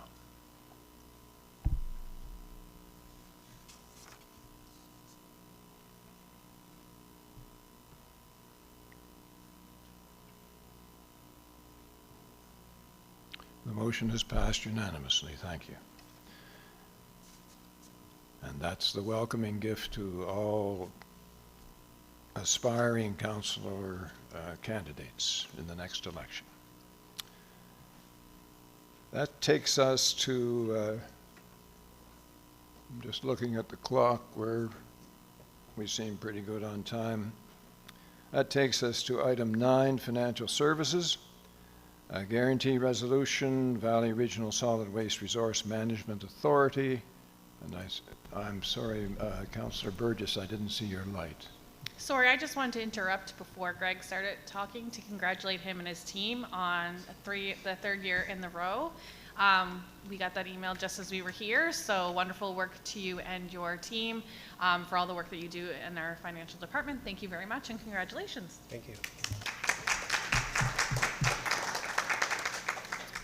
Now you've done it. He'll go on and that was on. That was a well-timed email tonight. Thank you very much for that, and certainly congratulations to the entire department for their hard work on that. For tonight, Mike Livingston was the preparer of the request for decision, but I'm going to fill in for him with the presentation. It's on guarantee resolution with Valley Waste. So as you know, and kind of as a recap, a temporary borrowing resolution is required by the Nova Scotia Department of Municipal Affairs and Housing for any access to financing through the Municipal Financing Division of the Nova Scotia Department of Finance and Treasury Board. So this process goes through and is required by DMAH, and it requires a guarantee resolution of all the partners of Valley Waste. To kind of explain this a little bit further, the next step later on will be when they actually apply for debenture financing and look to secure that. MFD, as we refer to them, the formerly Municipal Finance Corporation, MFC, will require a guarantee resolution at that point as well. But this is just in relation to the temporary borrowing resolution. So the items that are contained on the application include 5 items that were previously outlined in the capital budget from Valley Waste. So you would have seen all these items. They total $1,735,000. The municipality of the County of King's share is 74.3% of that, so our guarantee amount is a little shy of $1.3 million. So like I mentioned before, guarantee resolutions are required by all 6 parties. They have to accompany the temporary borrowing resolution that gets submitted by Valley Waste, and they're ultimately required in order to secure the debenture financing. So as I stated previously, the total amount for municipality of County of Kings is $1,284,421, 74.03% of the total. As we talked about before with these types of things, the financial implications are minimal for the municipality. It has no impact on us unless Valley Waste were to default on the debt, in which case we'd be responsible for our proportionate share of the total debt, which is the amount of the guarantee. Also, guarantees for corporations such as Valley Waste are not reflected in the municipal financial condition indicators, and there's no impact on the municipality's ability to borrow on its own behalf.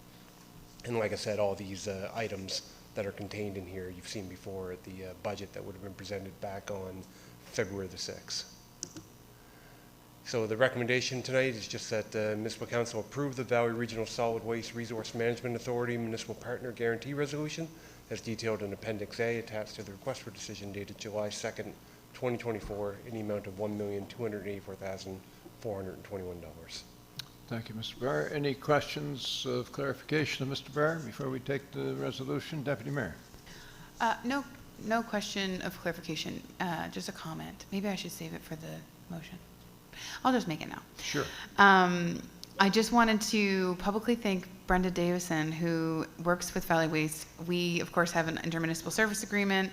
Brenda does the, I think, administration of some of those IMSAs where it comes to Valley Waste and King's Transit. And it was really helpful, seeing all the information it laid out here with the different things they're buying, excavators and such. Sometimes can feel very disjointed, especially now that we don't have a regular counselor sitting on the IMSA, and it's a bit different than it was in years past. And I was really appreciative of the sort of newsletter, council newsletter that we got, updating us on the activities of Valley Waste. It does tie these two things together nicely. So while not directly related to Greg's presentation, I felt that just grateful, I guess, that we received that communication, and it helps paint a better picture of the service for all of us, I think. So I appreciated that was given to us. Thanks. Thank you, and I'll be sure to mention that to her when next we meet, in case she doesn't listen to our proceedings. Yeah, she's probably listening, sure. No further questions for clarification. The recommended motion has already been read. Thank you, Mr. Barr. Anyone prepared to move the motion? Moved by Councillor Armstrong, seconded by Councillor Burgess. Any discussion on the motion? Councillor Allen. All right.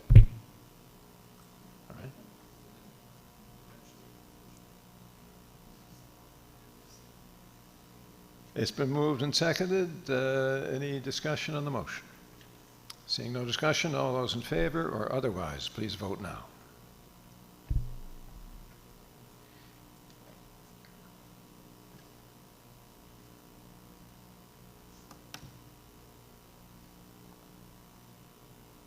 That's unanimously approved. Thank you. Moving to item 9B, approval of the 2024-2025 Hantsport Fire Department capital budget, is going to be spoken to by Mr. McKay, our revenue manager. Thank you. And your light's on, sir, when you're ready. Thank you very much. I appreciate the opportunity to speak to you this evening. I'm here today to present a request for decision regarding the capital budget of the Hantsport Volunteer Fire Department for the fiscal year 2024-25. Specifically, the recommendation before you this evening is that the Municipal Council approve the capital budget of the Hantsport Volunteer Fire Department for the fiscal year of 24-25 as attached to the July 2nd, 2024 request for decision in the amount of $215,674. For purposes of background, each year, West Hants Regional Municipality submits to the Municipality of County of Kings staff a capital budget for the Hantsport Volunteer Fire Department. This is then reviewed and presented to Municipal Council for consideration and approval. A portion of the capital budget is the responsibility of the Municipality of the County of Kings by way of an area rate billed to area residents serviced by the department as per Section 75 of the Municipal Government Act. That portion is determined by a rolling 3-year average of the percentage of calls from the Hantsport Fire Department which venture into Kings County. For 2024-25, that percentage is 37.2%, up from 32.5% last year. So once approved, a fire rate will be established to recover the budgeted amount from ratepayers within the service area, and that rate is included in the final tax billing process every year. Now, this is kind of small print, but I'll do my best to clarify some of this. So the budget is composed of these particular line items for the coming year. Truck number 2, principal and interest totaling $27,312. Truck number 6, $20,007. Command scene lighting is $3,111. The MaxiForce airbag system is $1,015 for the year. Scuba equipment, $5,498. 100-foot quint truck is $146,419 for the year. Thermal imaging camera is $3,303. Truck valve repair is $1,429. And 3 new items this coming year include a highway stabilization kit at a cost of $3,743, voice amplifiers at $2,199, and new thermal imaging cameras at $1,638. So West Hants Regional Municipality, I'll also let you know, has indicated to staff that they have approved the purchase of a light rescue truck for next year, and that will be presented in the 25-26 capital budget to this council, and the estimated cost for that is $450,000, though we do not have the terms of payments or interest at this point in time. You will notice that there are a number of items that will be falling off this budget in the next few years, namely truck number 2 at a cost of $27,312 is coming to the end of its payable life, and scuba equipment at $5,498 also falls off this budget in 2026-27. So with respect to the calculation of the amount recovered through an area rate, these total capital costs on the last screen were $215,674. Our share of that is 37.2%, as mentioned earlier, so that's $80,231 that falls under the responsibility of the County of Kings. We had an administration fee to that of $3,209. That is a 4% administration fee we collect against all area rates. And there is indeed an HST on the administration fee of $481 for a subtotal of $83,921. You'll notice the next item on here is the Hantsport Fire Hall principal. We add that in after the calculation of the area rate, the 4% area rate commission, simply because it is something that we are financing. We don't want to charge a 4% on funds that are coming from us against citizens of the area. Fire hall interest is still at zero at the current time. The interest is determined by the amount that is unearned by not having that sum on deposit in our bank. We have actually not issued the check to West Hants Regional Municipality yet because we've not received an invoice for it. I believe that my understanding is that the hall is not substantially complete enough to issue a occupancy permit, so until we have that in hand, we will not be releasing funds. Some deficiencies with the contractor that still required to be completed. So once that check is issued, the amount outstanding from the residents will only be about $930,000 if we issue that check this year, because this will be the third payment that we've collected from the residents already. So at least we'll be collecting interest or charging interest against a smaller amount at that point in time. So in the end, this year's fire area rate is calculated to recover $126,146 from the serviced ratepayers. So the total capital budget, again, our share, $126,146. The assessment base for the area serviced by the Hantsport Volunteer Fire Department is $131,357,200, and the proposed rate is a calculation of the total cost against that assessment base, every $100 of assessment, and that turns out to be 9.6 cents this year, very marginally down from 9.63 cents in 2023-24 per $100. So we did conduct an area rate meeting out in Hantsport at the community hall there back on the 27th. We did have, in addition to staff, we had some representatives from the Volunteer Fire Department present, as well as West Hants Regional Municipality. Councillor Allen from District 9 also joined us and was in attendance. We did take a vote for support of the proposed area rate of 9.6 cents. And of those ratepayers in attendance, 8 voted in favor and 4 voted against it. And there was also 1 noted abstention that was brought to my attention after the fact to the vote. So one thing I will say is that there was a request made by several of the attendees that council consider whether this year or in the future some sort of subsidy to cap the area rate. So once again, the recommendation before you is that Municipal Council approve the capital budget of the Hantsport Volunteer Fire Department for fiscal year 2024-25 as attached to the July 2nd, 2024 request for decision in the amount of $215,674. Thank you, Mr. McKay. Any questions of clarification from any councillor regarding the presentation of Mr. McKay? Councillor Harding. Through you, Mr. Mayor. Just a question. I don't know if you can answer it or not. I'm just wondering how many households do they look after for that area? Do you know? If you don't, that's fine too. I can tell you there's about 900. 900, Yeah, okay. I Thank can't tell you the exact number, it's around 900. Okay, just curious. Through you, Mr. Mayor. Okay. Any other questions of clarification? Deputy Mayor? Yeah, I feel like this is something I should know. Thank you, through you, Mayor.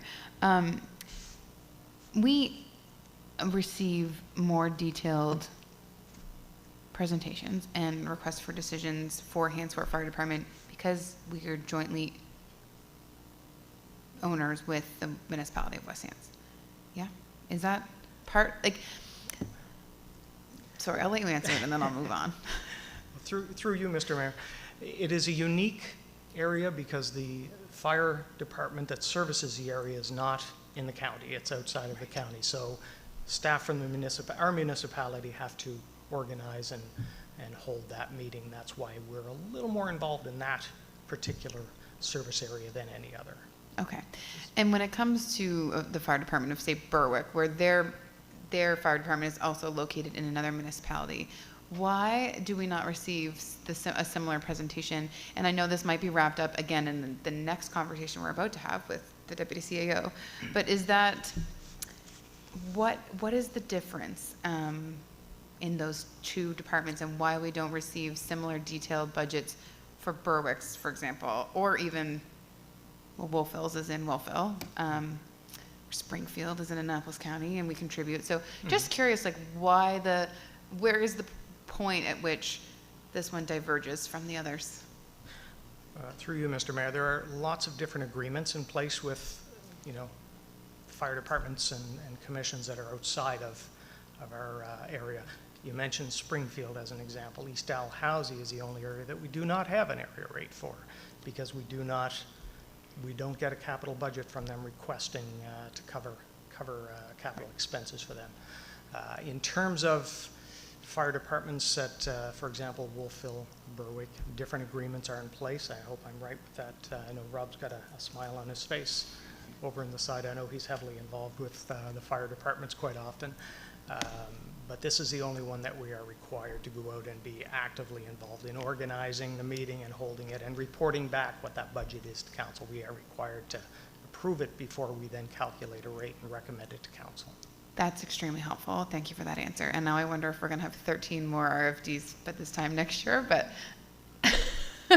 no comment. We'll see what happens. Thanks. Thank you, Deputy Mayor. Any other questions of clarification?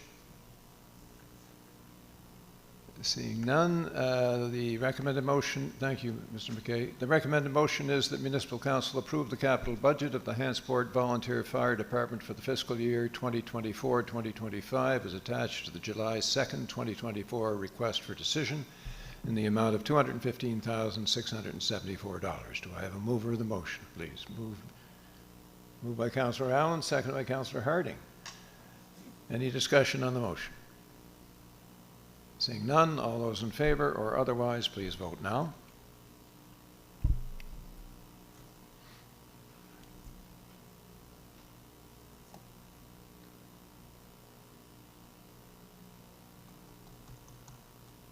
That's unanimously approved. Thank you. And if we go to item 9C, Fire and Recreation Area Rates, Mr. McKay is presenting again. Are you doing it from there, sir, or from the central mic? Okay. Oh, we're back to the middle. So thank you once again. The second item on the agenda from myself is the proposed fire and recreation area rates for 2024-25. And the recommendation that will be presented is that that Municipal Council approve the levying, collection, and remittance of area rates as shown in Appendix A, area rates 2024-25, and approve the 4% administration fee charged against the area rates collected in Appendix B, area rates for fire commissions 2024-25, as attached to the July 2nd, 2024 request for decision. And so for a bit of background in this, on this topic, the municipality collects area rates for recreation organizations, fire departments, fire commissions, among other entities, and these rates are established annually prior to the fall tax billing as per terms of Policy Finance 05007. Recreation organizations and fire departments must apply annually by submitting financial statements, proof of their having held a public meeting regarding the particulars of their proposed rate, and a clearly defined indication of what the proposed rate to be collected by the municipality is to be set at. With respect to the various fire commissions serving communities across Kings County, their governing legislation is the Rural Fire District Act. The fire commissions for which we collect an area rate include those commissions in Aylesford, Berwick, Canning, Greenwich, and Kingston. As per Section 46 of the Rural Fire District Act, the fire commissions notify the municipality of what to charge as an area rate, and we collect it from the applicable ratepayers on their behalf. Under the terms of the Act, the municipality is able to charge a fee for the administration of collecting an area rate, and we ask that the commissions calculate into their rate a 4% holdback, which we retain as our administration fee. Fire protection rates or hydrant rates are set annually based on the decisions of the Utility and Review Board. So again, the recommendation presented to you this evening is that Municipal Council approve the levying, collection, and remittance of area rates shown in Appendix A, area rates 2024-25, and approve the 4% administration fee charged against the area rates collected in Appendix B, area rates for the fire commissions 24-25 as attached to the July 2nd, 2024 request for decision. Thank you, Mr. McKay. Any questions of Mr. McKay on his presentation? No?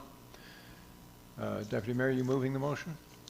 Do I have a seconder? Seconded by Councillor Burgess. Any discussion on the motion? Seeing none, all those in favor or otherwise, please vote now.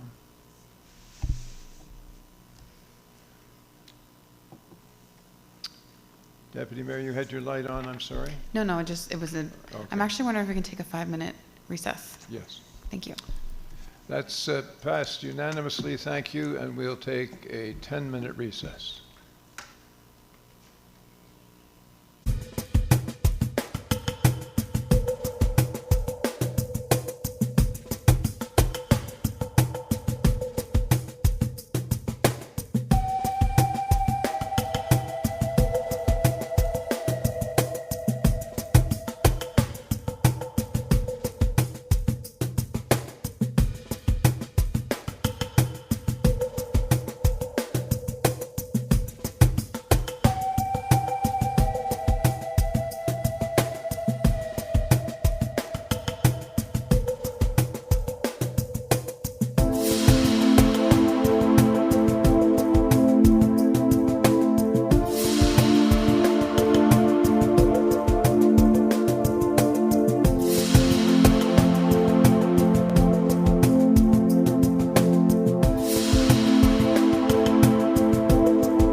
could get back to the table.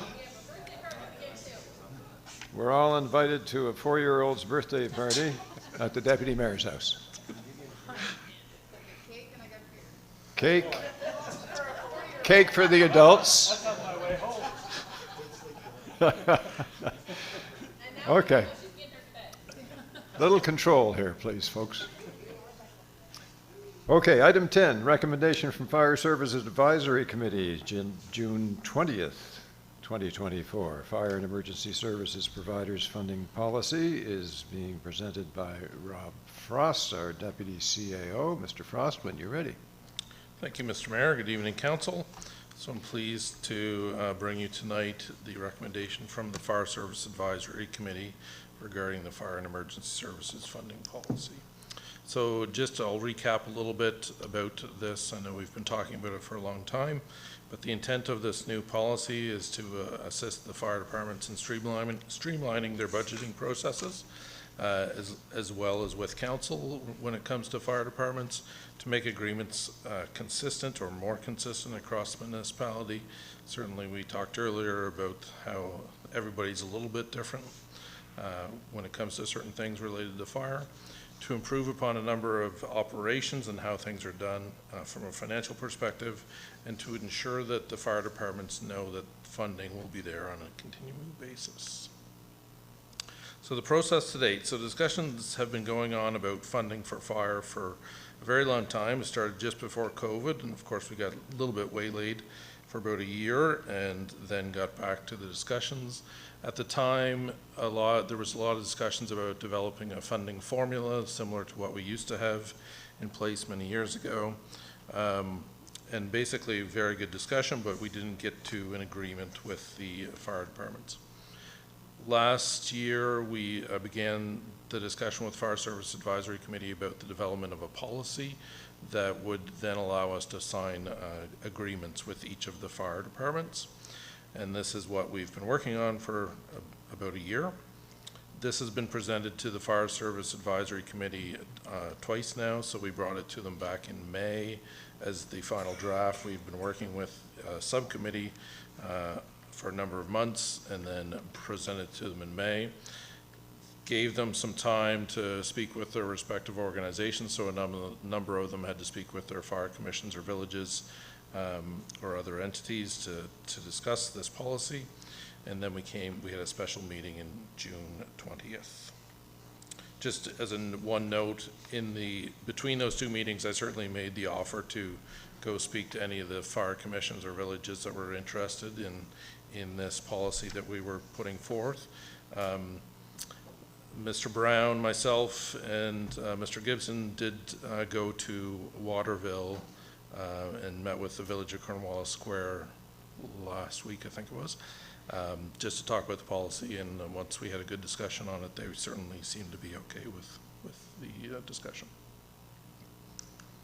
So some of the highlights that are in this proposed policy is that, first of all, as we've talked about here on a number of occasions, that each fire department would sign an agreement with the municipality. This would obviously stipulate the annual funding, how the increases would happen, and it would develop consistency across the municipality. So currently, as you will recall, we have agreements with 4 fire departments, all of which are connected to another municipality, and we would develop funding agreements with the other 9. Procurement is another big one that we discussed quite a bit at Fire Service Advisory Committee.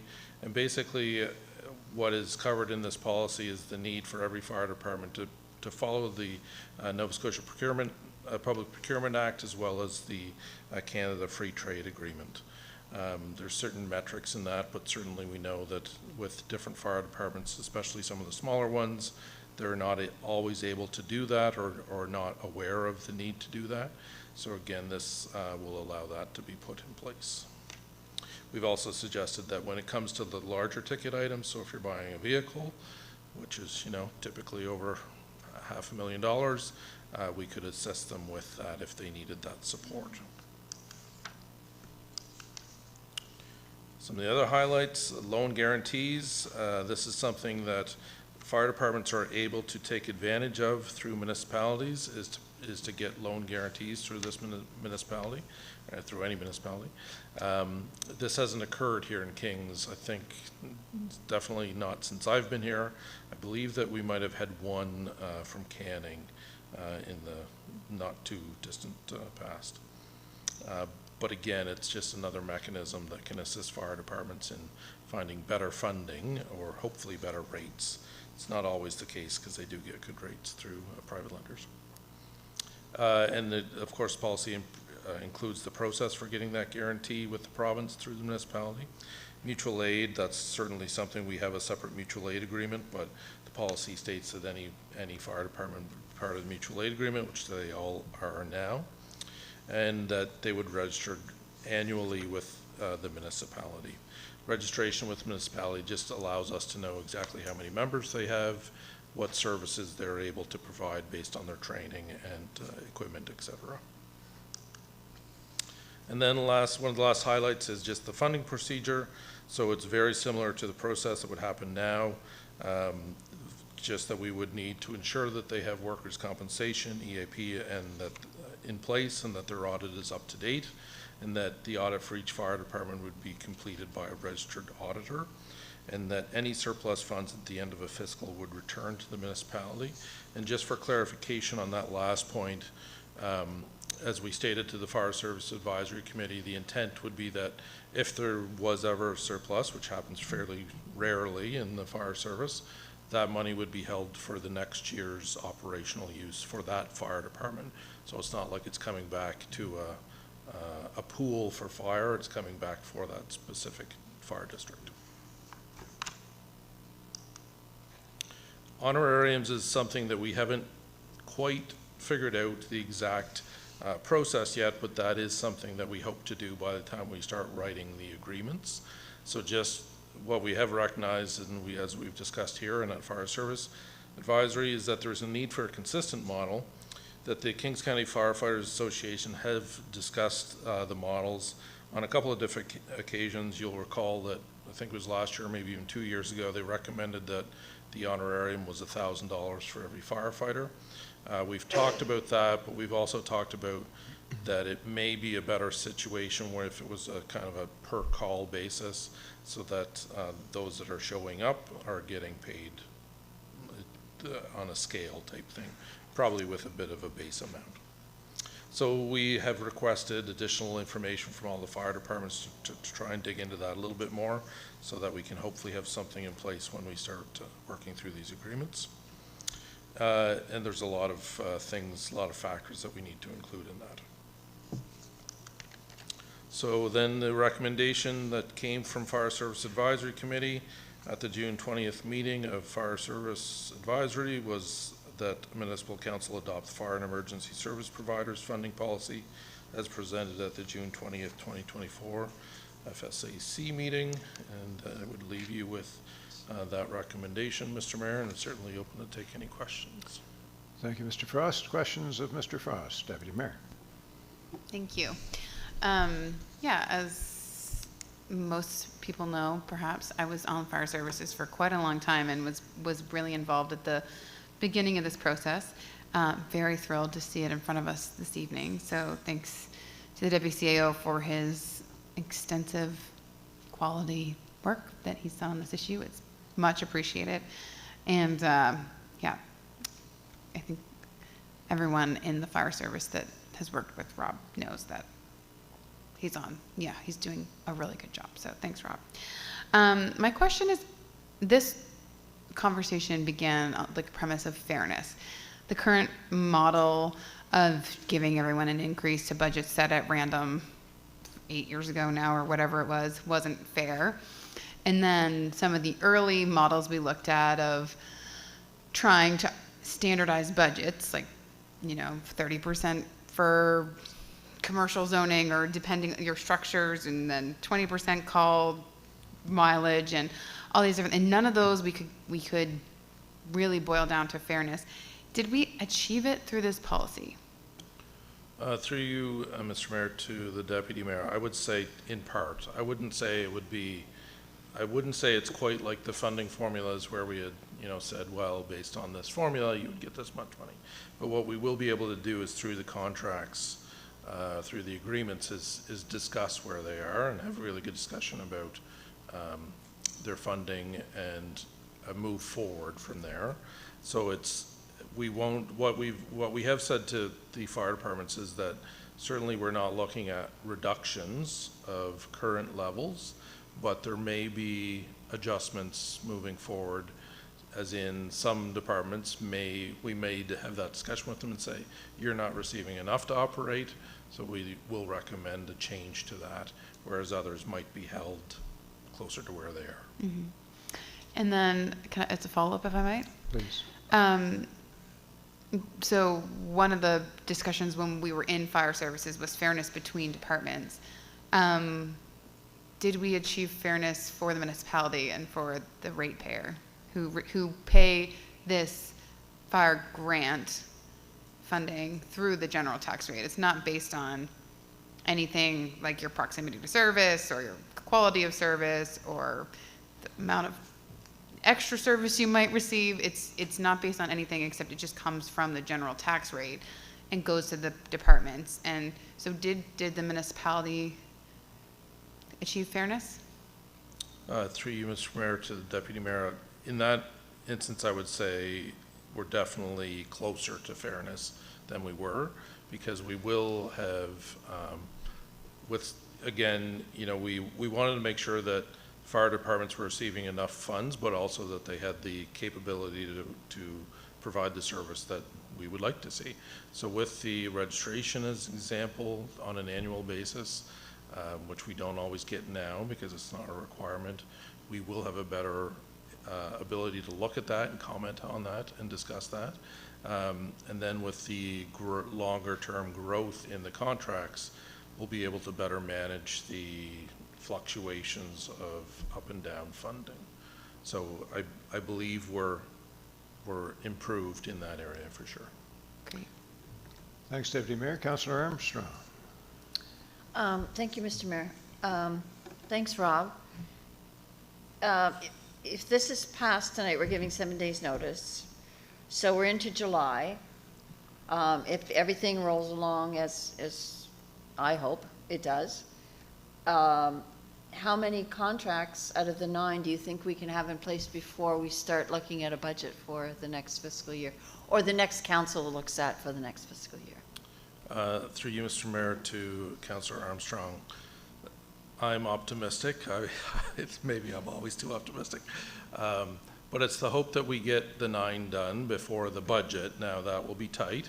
What we've said to the fire service is that because of there's 9, there's probably 2 or 3 that are very similar because of their structure, and then probably another 3 that are similar because they all have similar but different structures. So we're going to try and target them like 2 or 3 at a time, obviously individual meetings, but we'll be drafting we have a draft agreement in place that has been modeled off of previous ones, which we've shared with the Fire Service Advisory Committee. So they know generally what will be in them, and it's really going to come down to the numbers, the increases, the time of the contract, and probably on our hands.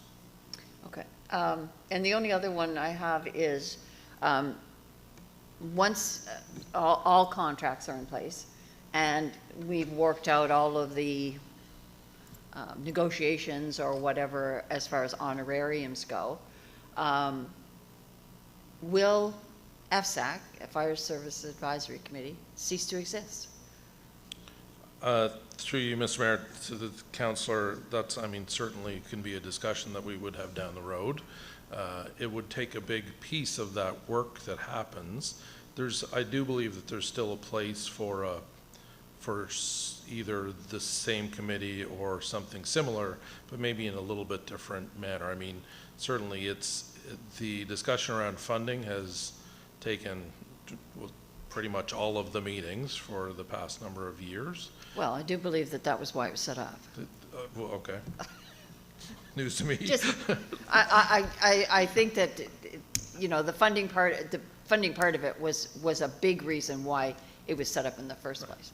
But that's just my So again, I would just say, like, we know that there, and we've talked about this at Fire Service Advisory Committee, they have their Kings County Firefighters Association, which is where they're talking about their fire-specific things, which, again, the municipality doesn't necessarily need to be involved in that discussion. But there's probably some discussion, but it might certainly change the frequency of those meetings, like significantly.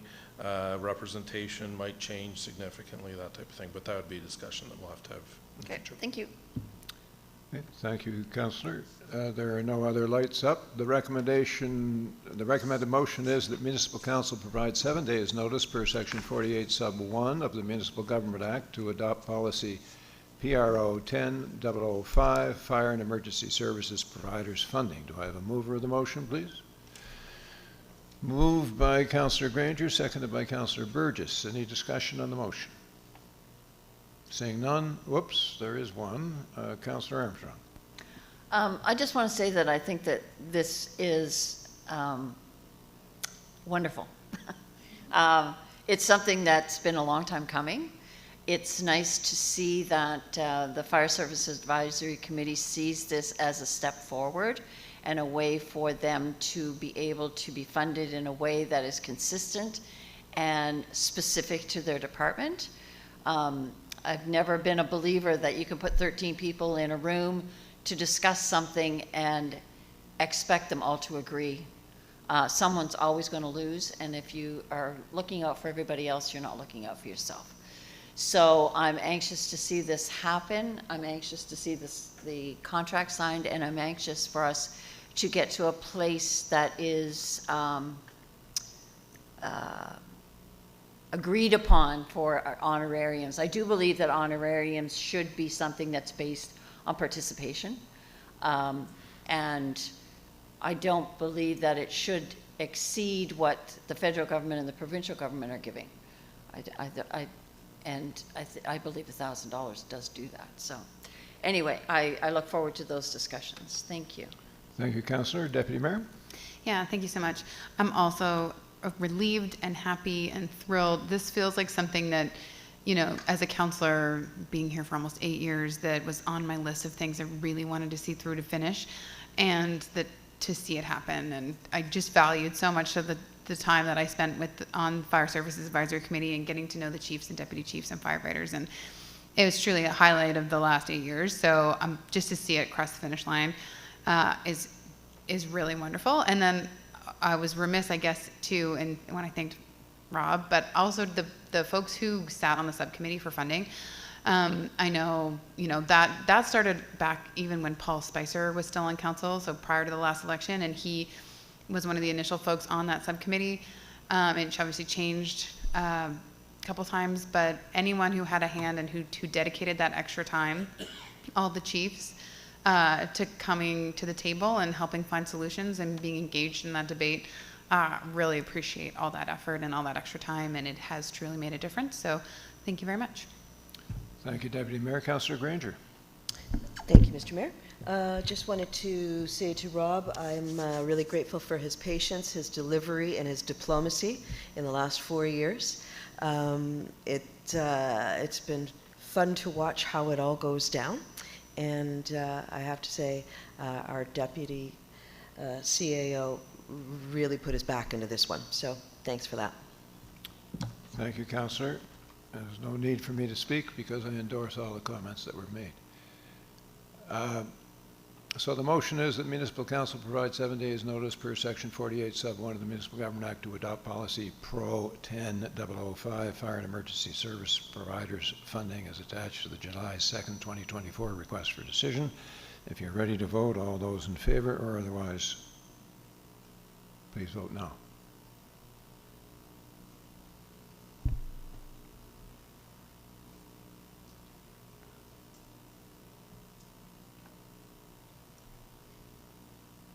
That's unanimously passed. Thank you. Item 11 is board and committee reports. Are there any verbal reports from council? Not having received any written ones, we'll go first to the Deputy Mayor. Thank you, Mayor Mattard. I have two over the Annapolis Valley Trails Coalition and the Annapolis Valley Regional Library Board. Apologies for not having them in written form. The Annapolis Valley Trails Coalition has been meeting to look at a different model of providing services for trails in the municipality of Kings and as for the Harvest Moon Trail as a whole. We've been talking about what the current model was set up to build trails, and what we've been doing now is maintaining them. We have the Harvest Moon built, but we've shifted into maintenance mode, and some of the people around the table and the structure of the current committee the needs have changed. And so we've been working with our municipal partners and staff to look at a new model of maintaining the trails and providing that cohesive voice for the Harvest Moon Trail, which crosses a lot of different municipal boundaries, like multiple villages, all the towns, Annapolis County, Middleton. It's a big, long trail. So trying to maintain that one piece of infrastructure with so many different players at the table may be challenging, but I think that the conversations have indicated that everyone's happy with Kings County taking a leading role in doing some of that work. And I think we'll hear more about that in the imminent future. And it's been a really productive and positive conversation. So if anybody needs more information on that, please contact me. But the conversations are going well, and council will receive something from staff, I think, at some point soon. Secondly, the Annapolis Valley Regional Library Board had our AGM in June. I can't remember the date. And things are going well at the library. There's lots of nitty-gritty details, but things are generally going well. Still a need. We heard from Julia Merritt, the CEO, recently at our last committee of the whole regarding funding formula and the requirement for things to be more properly funded by the province. And I know we have a letter as well from the municipal affairs on the 12 months notice, but yeah, overall things are going well. If anybody has issues they want to see or address through the libraries, there's a ton of activities happening. There's something happening at every branch almost every single day this summer. There is no shortage of things to do. So please go on the website and check out the branches that are in your districts. There's unbelievable amounts of things happening, and you can pre-register for it, or you can show up. It's for kids, there's for seniors, there's the reading challenge for the summer. There's just innumerable things to be a part of this summer with the library, so I encourage everybody to do that. Thanks. Thank you, Deputy Mayor. Councillor Burgess. Yes, thank you. I sit on Kentville Volunteer, the Joint Fire Services Committee with Kentville, and I know that we've talked a bit around these tables about the increased rate of wildfire and other risk to our area, and I want to congratulate them on their purchase through their Nova Scotia Firefighters 50/50. They now have a utility truck that will be able to access specifically for those wildland fires. So I just want to congratulate them on that, taking a forward leadership in our county. And then I also have a Joint Accessibility Advisory Committee update. Our coordinator, Katie MacArthur, has been working diligently to update our policy and kind of keep on track with what's happening at the province. We now have space on our website, and all of our staff are trained on how to accommodate people with any accommodations they may need to access our meetings and our special events. Those services may not always be available, but it is now, people are now able to reach out to staff, both online, both in person, and request any accommodations which would make their ability to fully participate in our meetings with those accommodations that may be beneficial for them. And then we also have an upcoming meeting in September with the Accessibility and Diversity Committee, both committees meeting together to kind of talk about some of the work that we're both doing. So there's lots of great work happening there, and our coordinator is working very diligently with all of our partners to make sure that everyone's on par with where we should be. So thank you. That's great. Thank you, Councillor. Councillor Harding. Yeah, through you, Mr. Mayor. I sit on the Kings Rehab Board. I don't want to say too much, but we're in talks with the province and the County of Kings with the running of the center and going forward and what that's going to look like. So anyway, it's a busy time there right now. So more to come later, eh? Yes. Thank you. Thank you, sir. Is that it for committee reports? External boards and committees, any verbal reports? Then I'm looking for a motion to accept the reports that we've heard verbally, moved by Councillor Allen, seconded by the Deputy Mayor. Any discussion on the motion? Seeing none, all those in favor or otherwise, please vote now.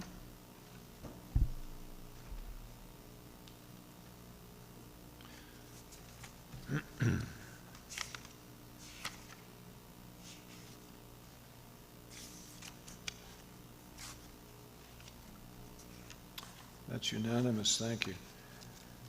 You'll note the number of items of correspondence that we have received, one from Municipal Affairs and Housing, one from Brigadoon Village, one from Never Forgotten National Memorial Foundation, one from Kings County Senior Safety Society, which contains its annual report as well, and one from Kings Historical Society. Those are, three of them are thank yous from Brigadoon, the Safety Society, and the Historical Society for funding, which we provide to them.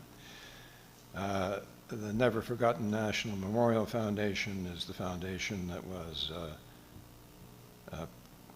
in a prior life in support of the statue that was to be erected in Cape Breton but has not yet been.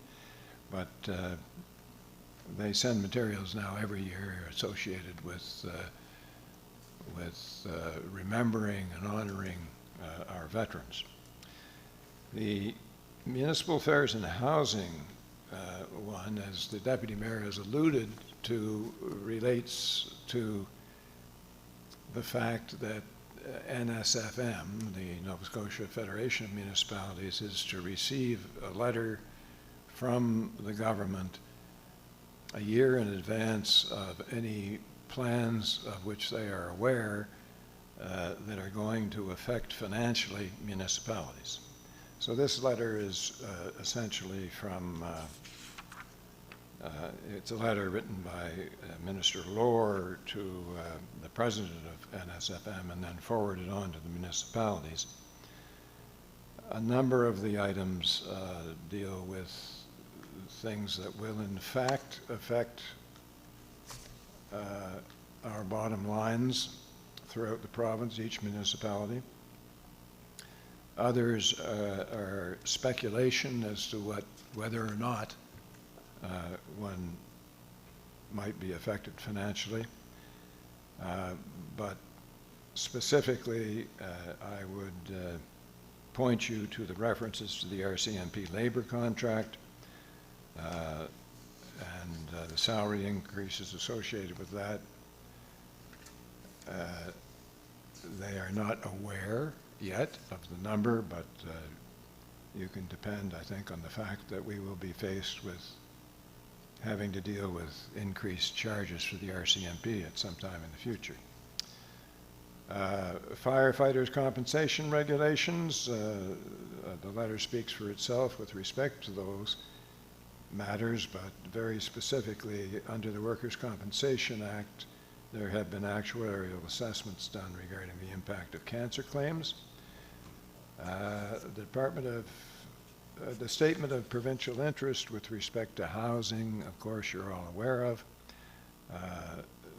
There is mention of the Department of Emergency Management, the Department of Economic Development. Well, emergency management, there are registries and so on being put in place. How that's going to affect us financially, there is no mention. The Nova Scotia Guard is mentioned. Under Department of Economic Development is the review of Peggy's Cove Commission Act and the Regional Enterprise Networks. The first, of course, doesn't impact us as a municipality, but the second, the RENs may well. They're reviewing the model. So if we have any input into that, then perhaps we should be making it now. You can give some consideration to that before the next meeting. I'm looking for a motion to receive the correspondence for the purpose of the record. Moved by Councillor Burgess, seconded by Councillor Armstrong. Discussion on the motion. Seeing none, all those in favor or otherwise, please vote now.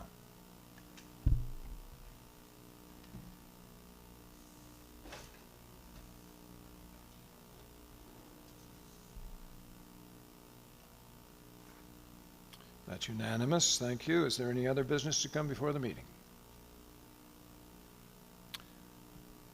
Comments from the public? Now's your chance. No?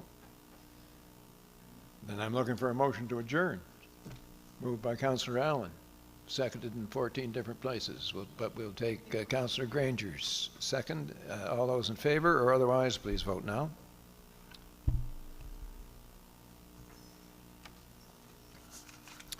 Thank you for your attendance, and to those online and those present in our audience, we appreciate your indulgence and your interest in municipal politics.